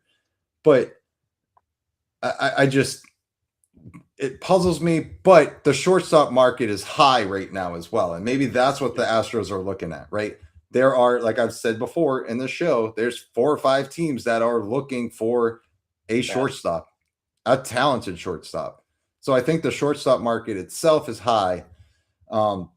So the Astros might be smart here selling on the high. So I don't know. We'll see. Marty is the Astros fan. So they said they need to be out. Their farm system is terrible and need young prospects. So maybe that's what it is Pena gets ships out for prospects. So yeah. Yeah. Or Silic said only entertaining offers are pitchers on Pena, no position players. John Temple, Yordan is Dominican for future Yankee. You're not wrong. So interesting there. So the Red Sox check in on him. Do the Yankees check in on him? Where's the fit for Jeremy Pena if he gets moved? Jeremy Pena is kind of a confusing guy to figure out who he is. Yes. Because he had, he came up and all of a sudden now he's had these 2 seasons in a row hitting over 300. Decent pop, low strikeouts. Like, there's a lot of things to like about his game, but there's also some kind of puzzling things about his game. Defense is okay. but he's all of a sudden the last 2 years become this like significantly better hitter. And I don't know if is that just part of him maturing? Is that just he's had 2 fluky good seasons, high OBP, high slug, but I think he's a highly valuable guy if that's who you're buying. If you're getting the last 2 years of Jeremy Pena, he's a highly valuable guy. But he's also an injury problem. He missed a big chunk of last year, and he missed a big chunk of this year. Yeah, I don't know what you're getting with him. it's fair. That seems Just like not a sure who he Dodger. is. Yeah, it seems like a Dodger loner move. Kind of does.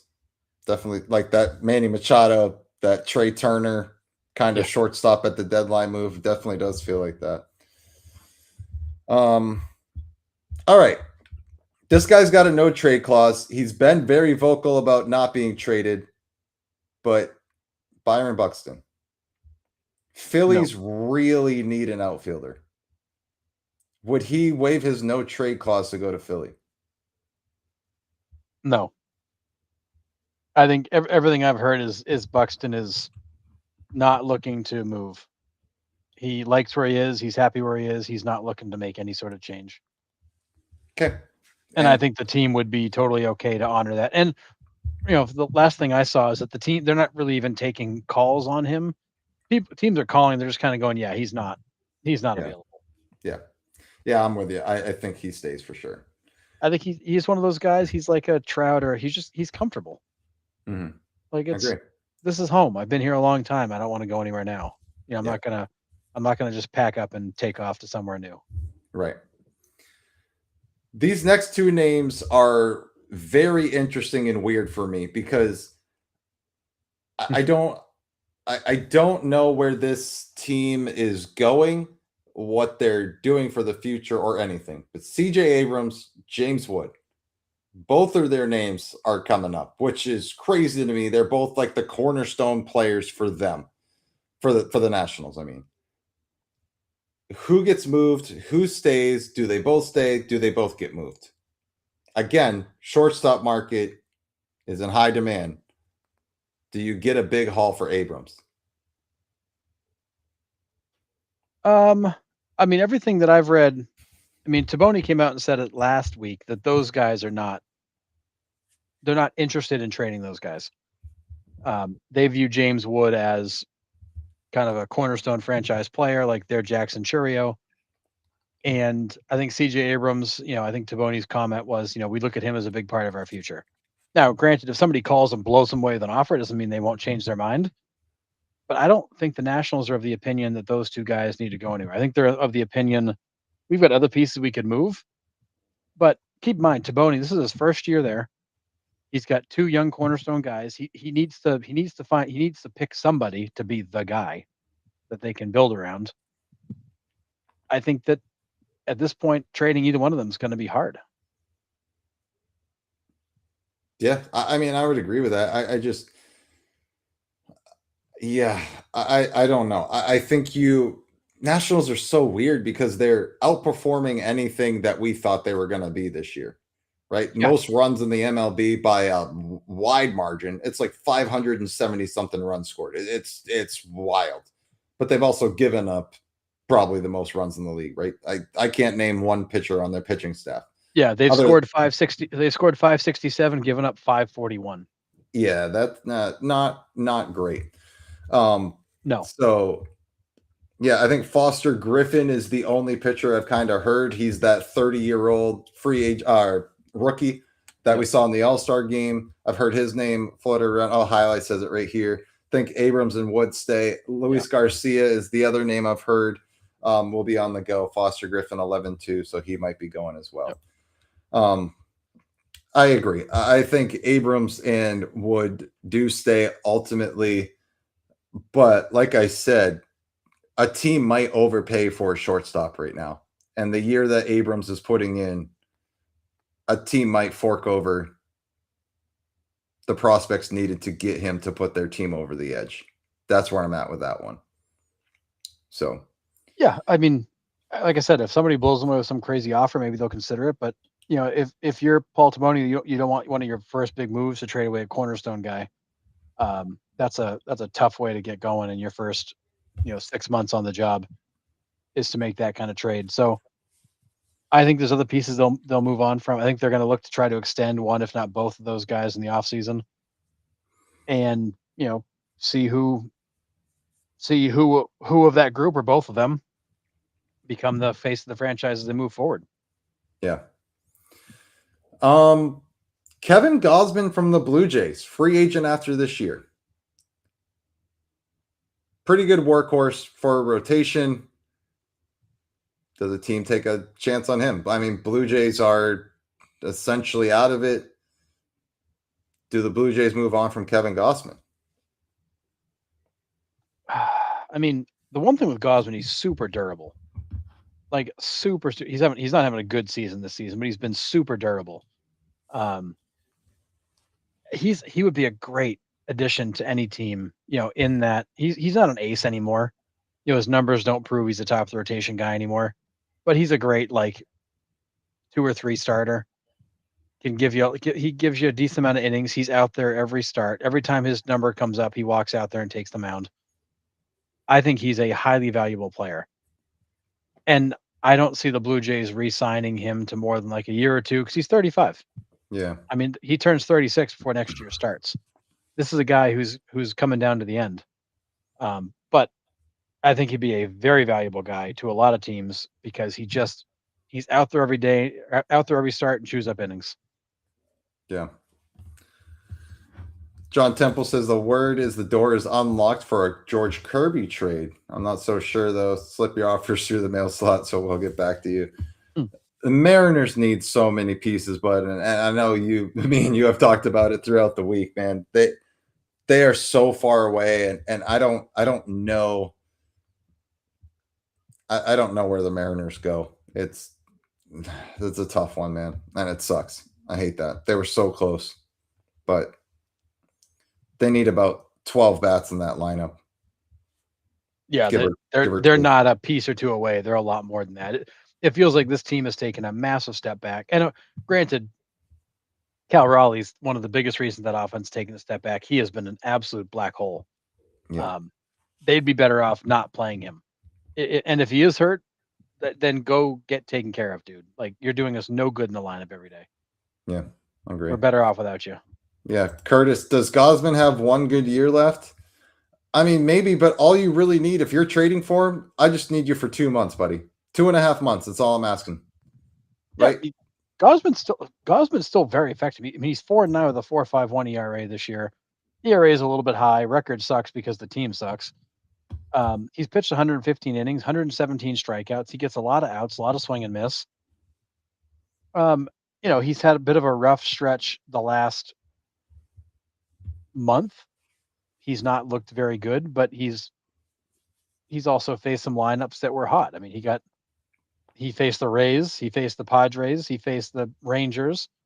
He had the Mets and the Giants there, but the Giants exploded in that game, so that wasn't good for him. His biggest thing this year has been walks. Yeah. He's walking more guys than ever.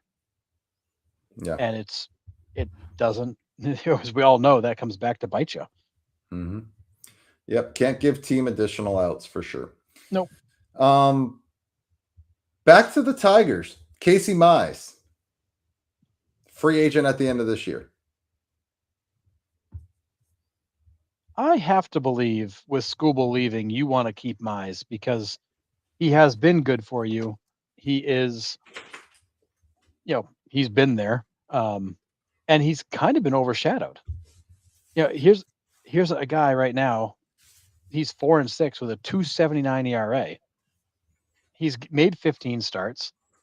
He doesn't necessarily pitch real deep into games. He's a 5 or 6 inning guy, but he's been very effective, and he just kind of gets forgotten. All-Star last year, generally been a good performer for you. I think that he's a guy you'd want to keep. Knowing Skubal's leaving, he's a guy you'd probably want to re-sign. Yeah. I would agree on that one. And again, every team wants pitching, but yeah, or needs pitching. So, yeah. Joseph says, I'd like to think we'd keep Mize to pitch with Montero and Job. Yeah. And I remember the hype on Mize. Yeah, a lot of injuries with Mize too, like nagging stuff. So Yeah, he missed all of 23, was it? Did he get Tommy John? something like that. Yeah, I think. I mean, and the one thing it's worth bringing up for the Tigers is like the Framber Valdez signing has not worked out. He's No. not been very good. And you had all the stuff early in the season with, with the run-ins and him and him and Hinch kind of going at it, and then also the fact that Hinch kind of like hung him out to dry publicly. I don't think that the Valdez situation's been good at all for them. No, I would agree. Baltimore Orioles, Adley Rushman, his name has been here for the last year or so. He was an all-star selection this year, kind of turned around a little bit. Rumors are him to the Phillies, right? JT Realmuto is not getting any younger. Would Adley Rush, the Orioles and Phillies have that trade connection opened? Because that was the trade. What did they make that trade? Oh, was it Austin Hayes last year Oh or the yeah, year before? They have forgot that about that kind one. of Yeah, they have that kind of connection open. Do they explore that again and get Adley out of Baltimore with Sam Basayo there? I mean, the Orioles would be okay moving on from Adley Rushman. He's a free agent at the end of 2027. I think it all comes down to what the Orioles think they're doing. They've won 8 of their last 10. They're all of a sudden only 3 games out. They're showing signs of life. I don't know if they think they're still in it or not. They're certainly not out of it. But they're Again, also not. Nobody is out of it. Well, that's the sad part. Nobody's really out of it. But like they're in striking distance. You're a good week away from being in the wild card. So it's I don't know where they think they're at. He'd be a great guy to trade, and because honestly, like it's been underperformance for him, a little bit of health, underperformance. He'd bring you back a decent package. But at the same time, like the Basayo thing, I'm not sure what the goal is. Is he a catcher long term, or does he move off of that? Do you still need Adley? There's a lot of questions they have to answer, and I don't know if they have answers for him yet. Yeah, I think that's fair. Highlight says Marshawn is hurt and Stubbs is already on the IL. Realmuto has no backup. So, yeah. I mean, you got Kyle Schwarber. He can catch. Yeah, could you imagine? That'd be brutal. Last couple I'm going to kind of bring up here. I mean, we could go on forever on this, but Luis Arraez. Luis Arraez is definitely tradable. There is teams that need contact and need a guy like Arraez at the top of the lineup. Where does he go? Because I don't think it's a question if he gets traded or not. Where does he go? No, he has to move. That seems like such an obvious one. I mean, he's a tough one too because positionally, he wants to be a second baseman. Nobody in the league wanted him to be a second baseman in the offseason except for the Giants. He's been pretty solid defensively. He's been a nice surprise over there. He's been good. I mean, his range is atrocious, but he doesn't hurt you out there. Like he's not good. He's not bad. He's just there. He's just taking up space. Yeah. So I don't know what he views himself as, but I think, setting that aside, contact wise, I mean, there's a number of teams that could use that. The Yankees could use that in the worst way. The Red Sox could use that in the worst way. They got nowhere to put him, but I mean, I think when you go up and down the playoff teams, I think everybody could use a contact guy. Question just becomes, is there a spot for him? And who are you going to take out to make room for him? And I think that with his weird metrics and his, challenging defense probably isn't fair, but his less than excellent defense, I just don't know where he fits. I think the easiest answer is the Yankees because they have proven over the last 30 days that they can't make contact with much of anything. Yeah, I'm with you. It makes sense there. I wouldn't mind him on the Red Sox either. I think he fits that culture. They need contact badly, especially with Jarren Duran just, fanning off all the fans for us on a hot day. I appreciate that. But Do you move Anthony Siegler to short and and put Arise at second? Is that the move? Could be. I mean, I think the problem with the Rise, he's going to be nobody's plan A. That's Because fair. obviously, like, if the Red Sox can go get Zach Neto, then we don't need Luis Arise. Thanks. True. If they can't, well, maybe you get more creative and you move guys around. So I think the issue for Arise is we're not really going to know where he's going to go until everybody else's plan A's have been exhausted and they're working down the list, because it's hard to predict him, because I don't think he's anybody's first choice. Which Yeah, it's fair. I kind of go with I was just gonna say I go with Ivan's comment here. Like, how does this guy with the highest active batting average and multiple batting titles, why does nobody want him? Like, how is a guy with that much contact and all these batting titles so undesirable to Major League Baseball? But it's true. I will never, for as long as I'm on this planet and we are playing this quote unquote metrics game, I will never understand this. Never. When defense is at an all-time low, I'm saying across the board, right? We have talked about this on this show all year. I don't know why teams 1 through 9 don't just bunt every time up. None of these teams can field a bunt. And if they can field a bunt, guess where the throw's going? All the way down the right field line. I have seen so many botched bunt coverages this year. It's nauseating. These guys can't play fundamental defense. Give me a guy that puts the ball in play 97.8% of the times he's up to bat. All day, every day. Please. But yet nobody wants him. I don't understand it. Nobody wants this guy. Don't get it. Yeah, Curtis, you think I'm turning down a batting champ? Hell no. Yeah, I don't understand it. I really don't. And that's where the eye test and we've had that discussion before. The eye test versus what the stats tell us, right? He is that one anomaly where it's like the eye test tells me, like, yeah, dude, I want this guy on my team. And the stats are like, yeah, he's like bottom third of the league, easy. And it just doesn't make sense to me. Doesn't make sense. Yeah, he was a terrible defender. That's why nobody wanted him. But I mean, I get it, but he hasn't been terrible for the Giants. He hasn't cost you guys games there. He's fine. I mean, he's a very much an average second baseman. That's all you need in an offensive league, though, at this point. Yeah, and I think being an average second baseman is an upgrade from what he used to be. And honestly, it'd be an upgrade for a lot of teams. Yeah. Again, he's not going to hurt you. He's not going to hurt you in the field. I think everybody thought he'd hurt you in the field. He's not going to hurt you. He just doesn't really help you, but he doesn't hurt you. I guess. Yeah. I mean, he's going to help you on the offensive side. Oh, yes. Offensively, for sure. Yeah. I mean, hell, Yankee Stadium, he might all of a sudden hit 20 home runs. He could. He's got occasional pop, for sure. With that short porch. Yeah. It's a pop flies out. He leads the league in hitting by 70 points. Is that true? Is it really 70 points? It was. I looked at it a few days ago. It was wild. It was such a huge spread.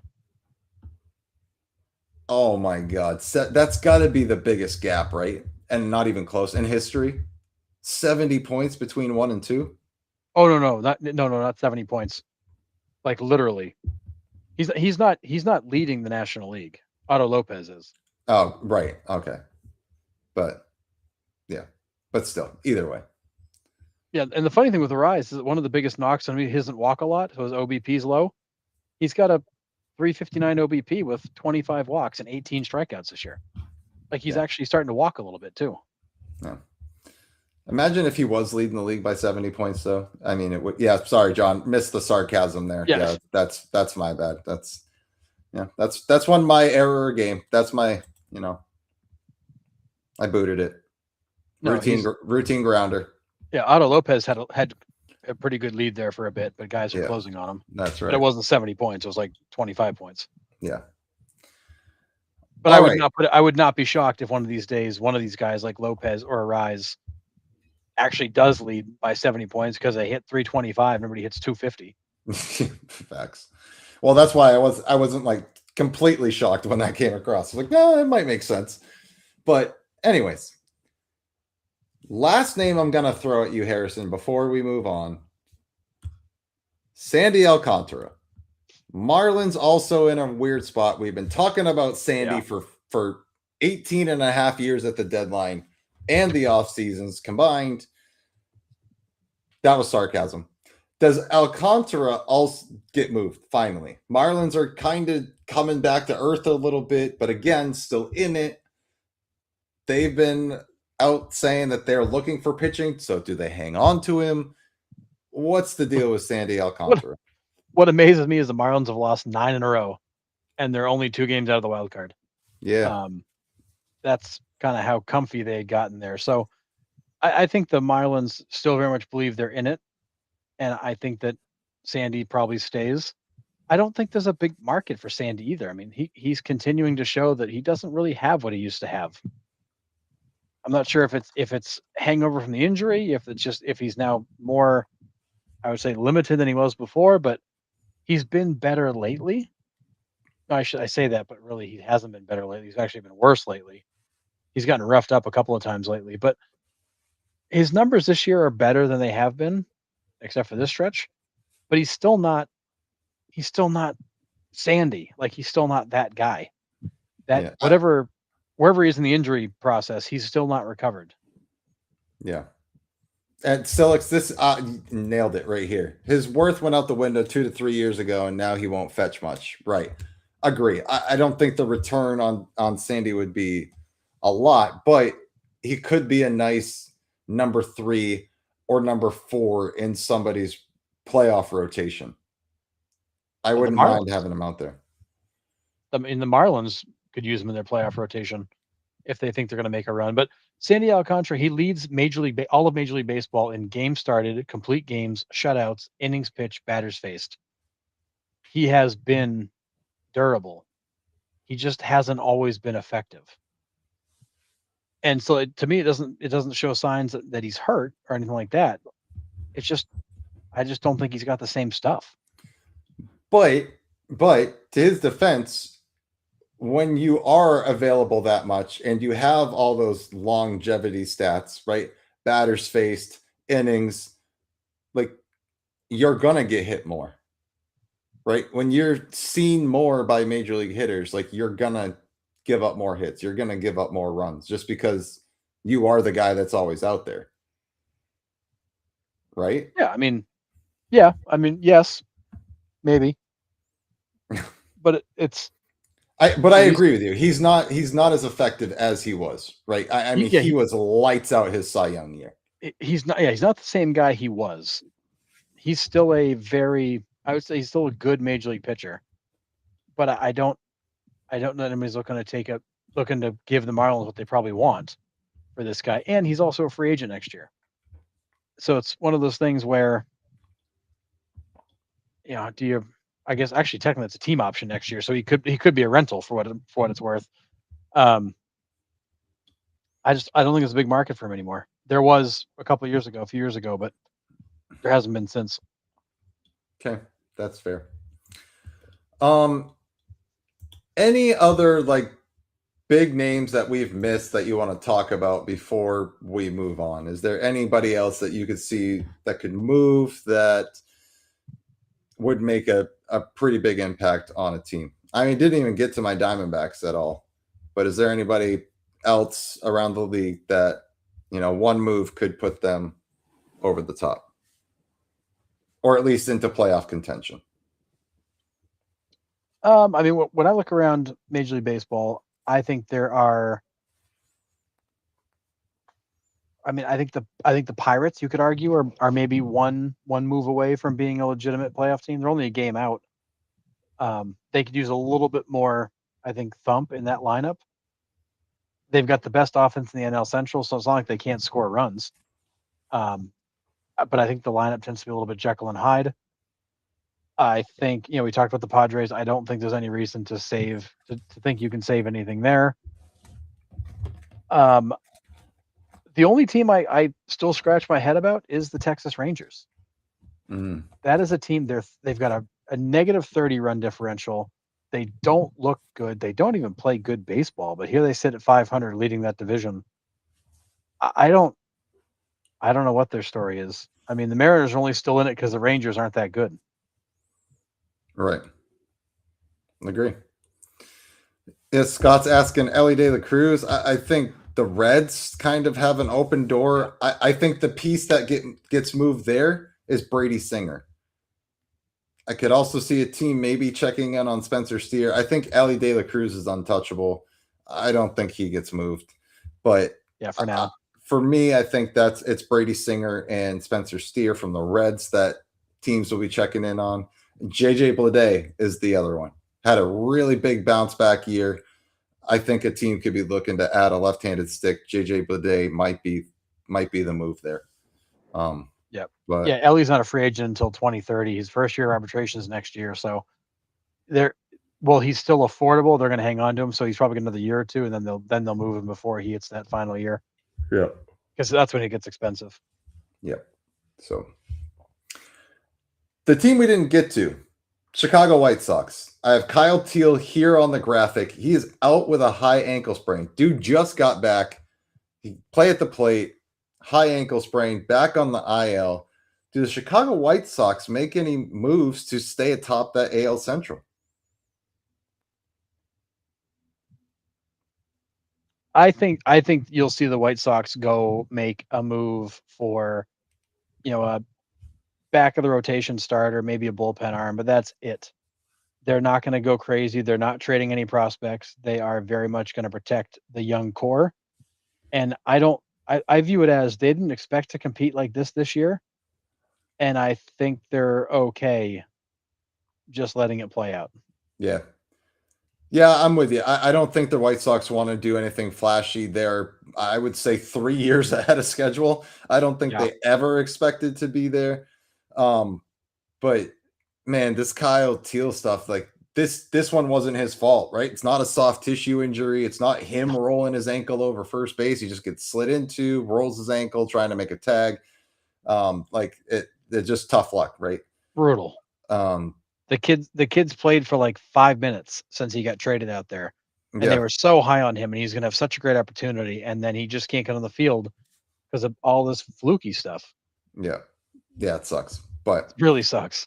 Yeah, I'm with you. I think the White Sox were in a different boat before the Red Sox made a run, before the Orioles made a run, right? This whole trade scenario looked completely different because we had more teams selling a week ago, right? Yeah. Red Sox rattle off 15, Orioles rattle off 7, and now all of a sudden they're not selling. And there's a lot of talent on those two teams. Yep.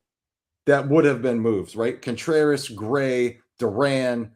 I mean, you just pick apart the Boston Red Sox roster. They were all gone. Chapman, right? Chapman was rumored to go to the White Sox to be their closer, right?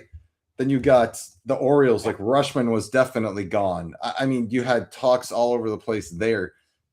But them rattling off those games in the last week has kind of put a kibosh on that. Now, we just spent an hour and a half talking about potential trades. And here I am. I'm going to tell you, I think this trade deadline is going to be a dud. I think next to none of these moves get done because everybody's still in it. You don't want to mess with what your teams have for chemistry. It's hard to come in the middle of the season and find a rhythm in the clubhouse. Will fringe moves be made? Absolutely. That's not what I'm saying. I'm not saying that no trades are going to happen, but 99% of these guys that we talked about tonight are staying put. Yep. It's just the nature of the beast. And like I said, everybody in the AL is in the thick of it. The only teams that I see like really, really selling, Mets and Angels. Otherwise than that, teams are just going to be kind of shuffling around pieces. The A's said that they were open to anything, which is crazy because I'd want to keep the core together, but Soderstrom's name's been up. So I don't know where the A's are going, but I wouldn't even count them as full sale. I think they're just more shopping to see, just interested to see what they could get.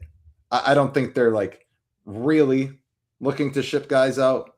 I think they're just kind of looking at what the market is by saying. Yeah, I think the Athletics are being smart about it. Like, hey, make us an offer. We might say yes. We also reserve the right to say no. But Right. if some crazy deal comes across that front office, they might be like, okay, let's do this. Yeah. Because again, like they need pitching so bad. But I wouldn't even worry about the pitching until you get to Vegas. Honestly, I wouldn't. mean- but It's fair. yeah. So like I said, I could see one, maybe two big name trades, but no way even half of them get moved. It's always rumors and talk. I'm with you. Too I mean- many teams still in it, and I really was hopeful we'd see a Skubal trade. The more I read and listen, the less I think that's going to happen. I think the Tigers are just going to be stubborn and ride this out. A's open to anything. Wow. Yeah, my wife says the same thing, but I'm not holding my breath. Okay, all right. On that, we'll just put a bow on that one. But Wow. yeah. So I am going to be on the stream August 3rd, trade deadline day from 12 to 6. So if you guys want to come on and keep me company during that time, would love to. But I want to kind of be on and see if there's any live updates, which means I'm going to be sitting here in silence as nothing happens. So As no news breaks. there's that, right? So I am planning on that. So we'll put out more memos on that, but that is my plan because the trade deadline ends at 6 p.m. Eastern Standard Time. So I'm planning to be on from like 12 to 6 that day. So mark your calendars. All right. All right, Harrison. Yeah, I hope for your sake, Nick, there's some news to break because otherwise that's going to suck. Yeah, it'd be pretty crazy. But all right, Harrison. Another round of can you name retired numbers faster than Harrison? So Oh boy. this actually did all right on the page. It did better than I thought. Got some views. So here we go. Can you name these retired numbers faster than Harrison? First one. I mean, is that Babe Ruth? No. Well, it sure looks like a Yankee number. Other threes.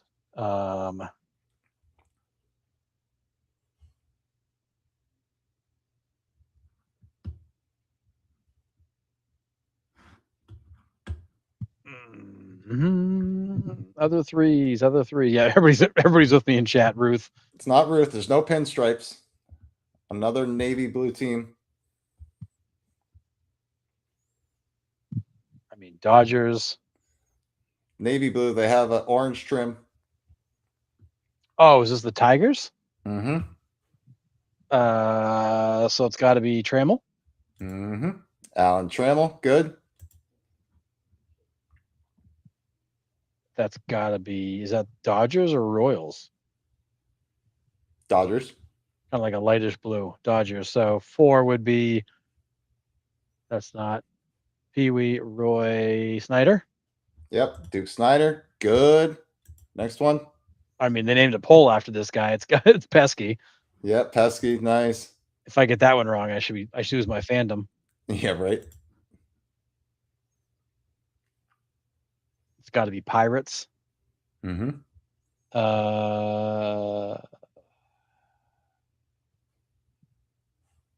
Maz? It is Maz. Good. Nice job.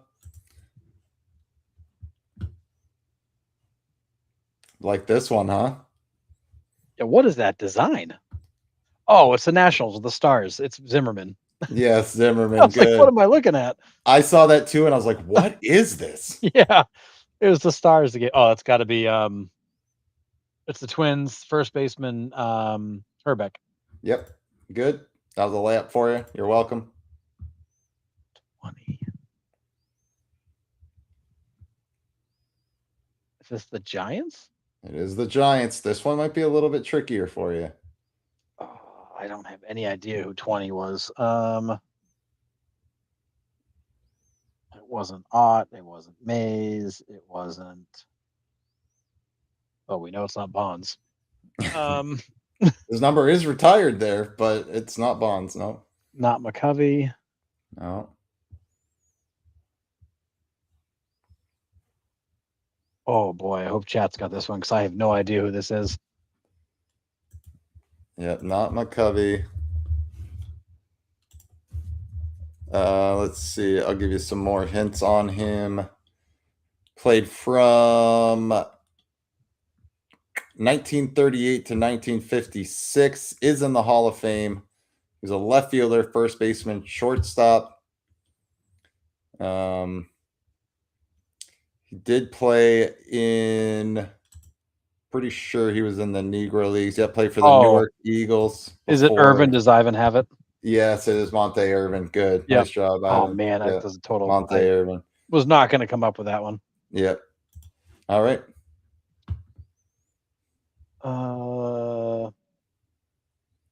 Is that a yellow and green like an athletics? Not green. Oh, is it like a blue? Oh, so it's Brewers. Yep. 4 for the Brewers. Molitor. It is Paul Molitor. Yep. Good. Is there anybody else you'd guess? Next one. All right. Back to the Pirates. Back to the Pirates. What gave it away? Not the font. Couldn't be the font. Let's see.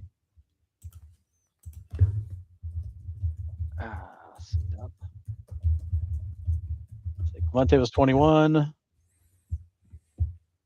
Who was 20? 20. That wasn't Honus. That wasn't. Oh, was it Pie? It is Pie Trainer. There you go. Nice. So they're running out of names. All right. Last one. Padres, 35. Mm-hmm. Have they retired anybody in San Diego other than Tony Gwynn? Because we laugh at all the all-time lists. Like, there's Tony Gwynn, like a bunch of other guys. When we talk Padres all-time pitchers, this guy's name always comes up, and not Jake Peavy. Okay, because before not Peavy's number, I'm pretty sure. Before that. Oh, pitcher. Lefty.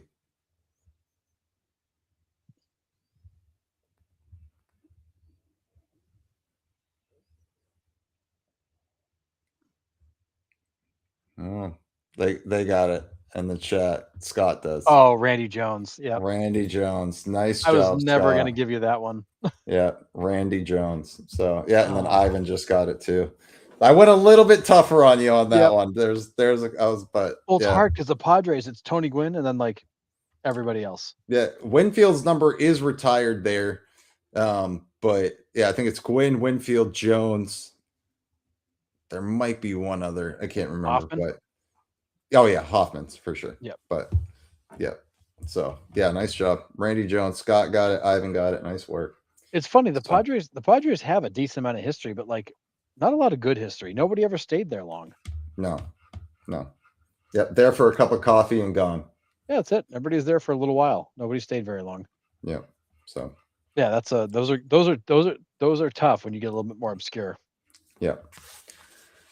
All right, everybody in the chat, we got a couple logos. So Harrison and I are looking to change the look of what our logo is and what we kind of stand for, right? Because we aren't just a podcast, we are a community, right? With you guys joining us and investing the amount of time that you guys do with us here on the shows, on our page, with our trivia questions, this is just as much your page as it is ours, right? Like this is our page, our community, and we want to rebrand it to make sure that it is like it feels that way for you, that you guys feel welcome.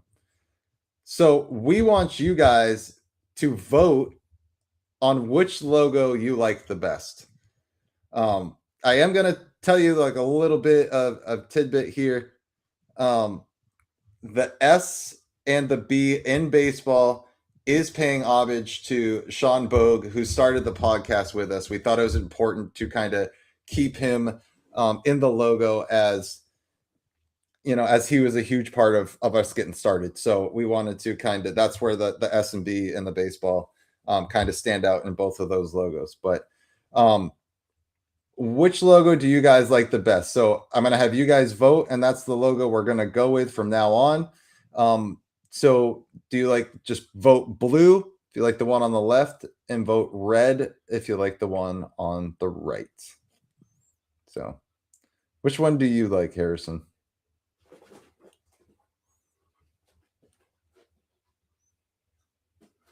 I like them both for different reasons. I think ultimately I would probably go blue. But I really do like the red one.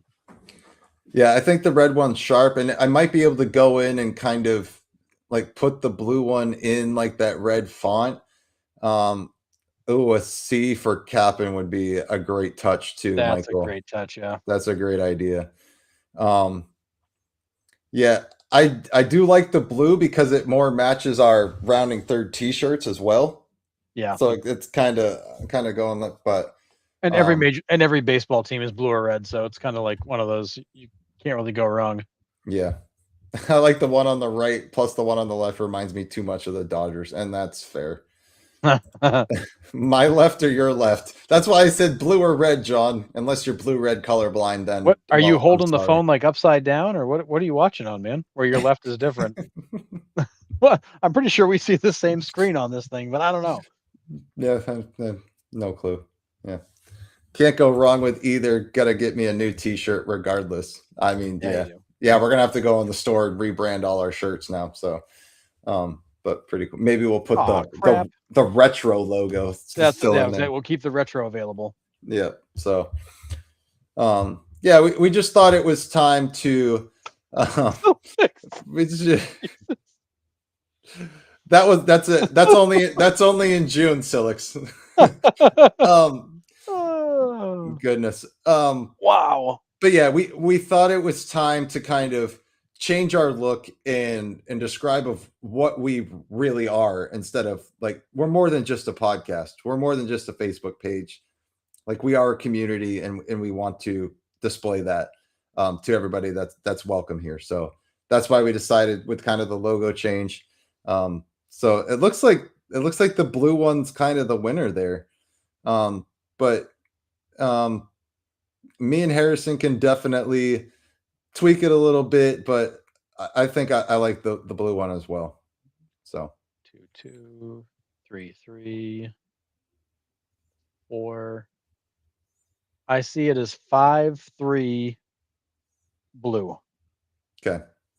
So that's what we'll go with. We will rebrand with the blue logo. Well, and the old logo, Um, we're not like throwing the old logo in the trash. right, It's still right. going to exist. It's it's retro, yes, um, but it's more so just like giving it a refresh because we haven't updated that logo in a couple of years.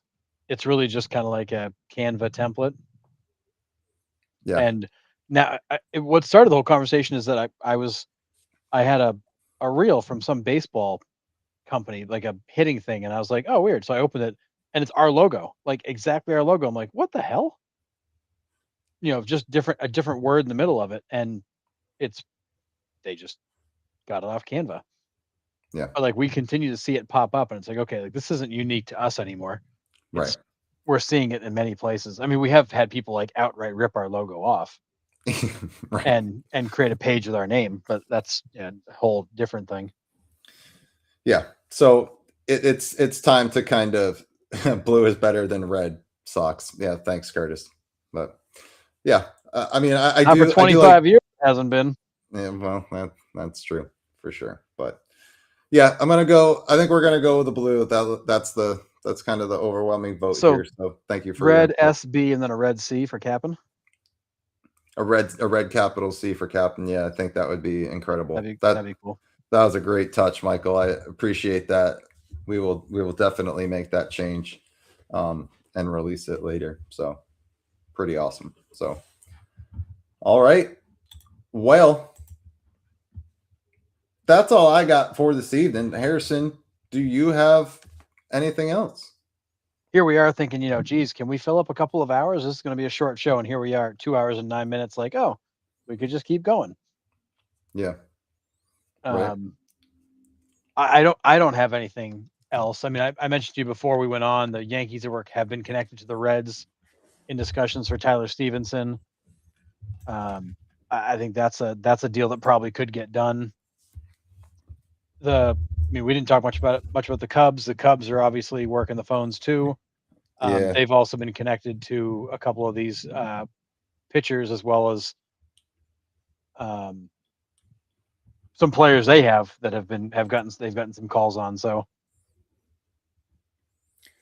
Yeah, the Cubs are always interesting to me. I don't know what they do, man. They need pitching, right?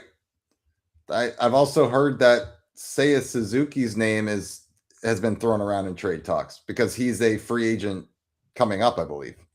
So Yeah. I don't know which way the Cubs go. I really don't. But Yeah, yeah, they're interesting to me. I don't know. Um, I'm with you. I feel like this is going to be a boring trade deadline. I hope it's not, but I feel like it's going to be because friggin' everybody's still in it. Yeah. Yeah, and that's the thing. I think even nationally, right? They're kind of bunched up there at the wild card spot. So I just, other than a couple like glaring needs that teams have, I don't think it's going to be that crazy.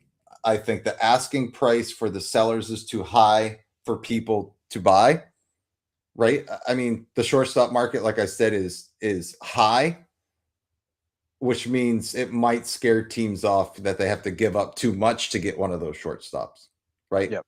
So that's another thing, and these contracts are just untradeable. These contracts are untradeable. So that's where I'm up. That's another reason why I think this is gonna be a dud. Yep. Do we trade Scooble? John Dowd asks. If I'm the Tigers, yes, I got to. But they won't. They won't. But yes, you have to get something back for him. Something. Have to.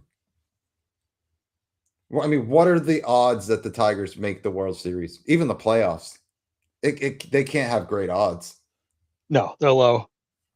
So you have to trade him, let him go. It is what it is, right? It's malpractice to not get anything for him. But I think the Tigers are too afraid of the backlash of trading him, so they're just going to do nothing because it's easier to just do nothing. Yeah. Yeah. I just sign an extension before August 5th. That ain't gonna happen, John. Yeah. It's not gonna happen. They're not gonna extend him. But yeah, and Curtis, this is it, right? Bottom feeding sellers want top 5 prospects or else. Yeah, I've seen some of the asking prices are 3 top 100 prospects for a starting pitcher. Like, okay, that's a great starting point to ask, but you're never gonna get that for the starting pitching that's available. Scuba would be the only one I could see get that. Everybody else, maybe one top 100 and a fringe position player prospect. That's it, right? Mason Miller might demand 2 top 100s, but those are the only 2 that I could see moving for that. But if you are a bottom dweller team and you have that talent that people want, like, why not ask for that? The most they can say is no, right? It's like us asking for guests to come on. The worst they can say is no. Yep. And we will move on and try to find somebody else that wants to come and talk baseball with us. So, well, and Scooble's openly said he doesn't want to get traded, but understands that it may happen. Yeah, he needs to go. If the Tigers want to succeed in the future, I think Scooble has to go. That's just me. But anywho, all right. Anything else out of the rounding third community chat? Well, another great episode. Thank you to everybody that contributed. As always, you guys are absolutely the best. Episode after episode, you're there, you're supporting us, you're talking baseball with us. Really appreciate everything you do for us, the show, the community. Can't thank you enough for everything you guys do. So really appreciate it. We will be back on to Sunday night, 9 p.m. Eastern Standard Time. Enjoy your weekend of baseball. We'll keep an eye on trades and see if anything else happens over the weekend, but should be ramping up here if anything does indeed happen. But until then, enjoy your weekend. We'll see you Wednesday, 9 p.m. Eastern Standard Time. Have a good weekend, fellas.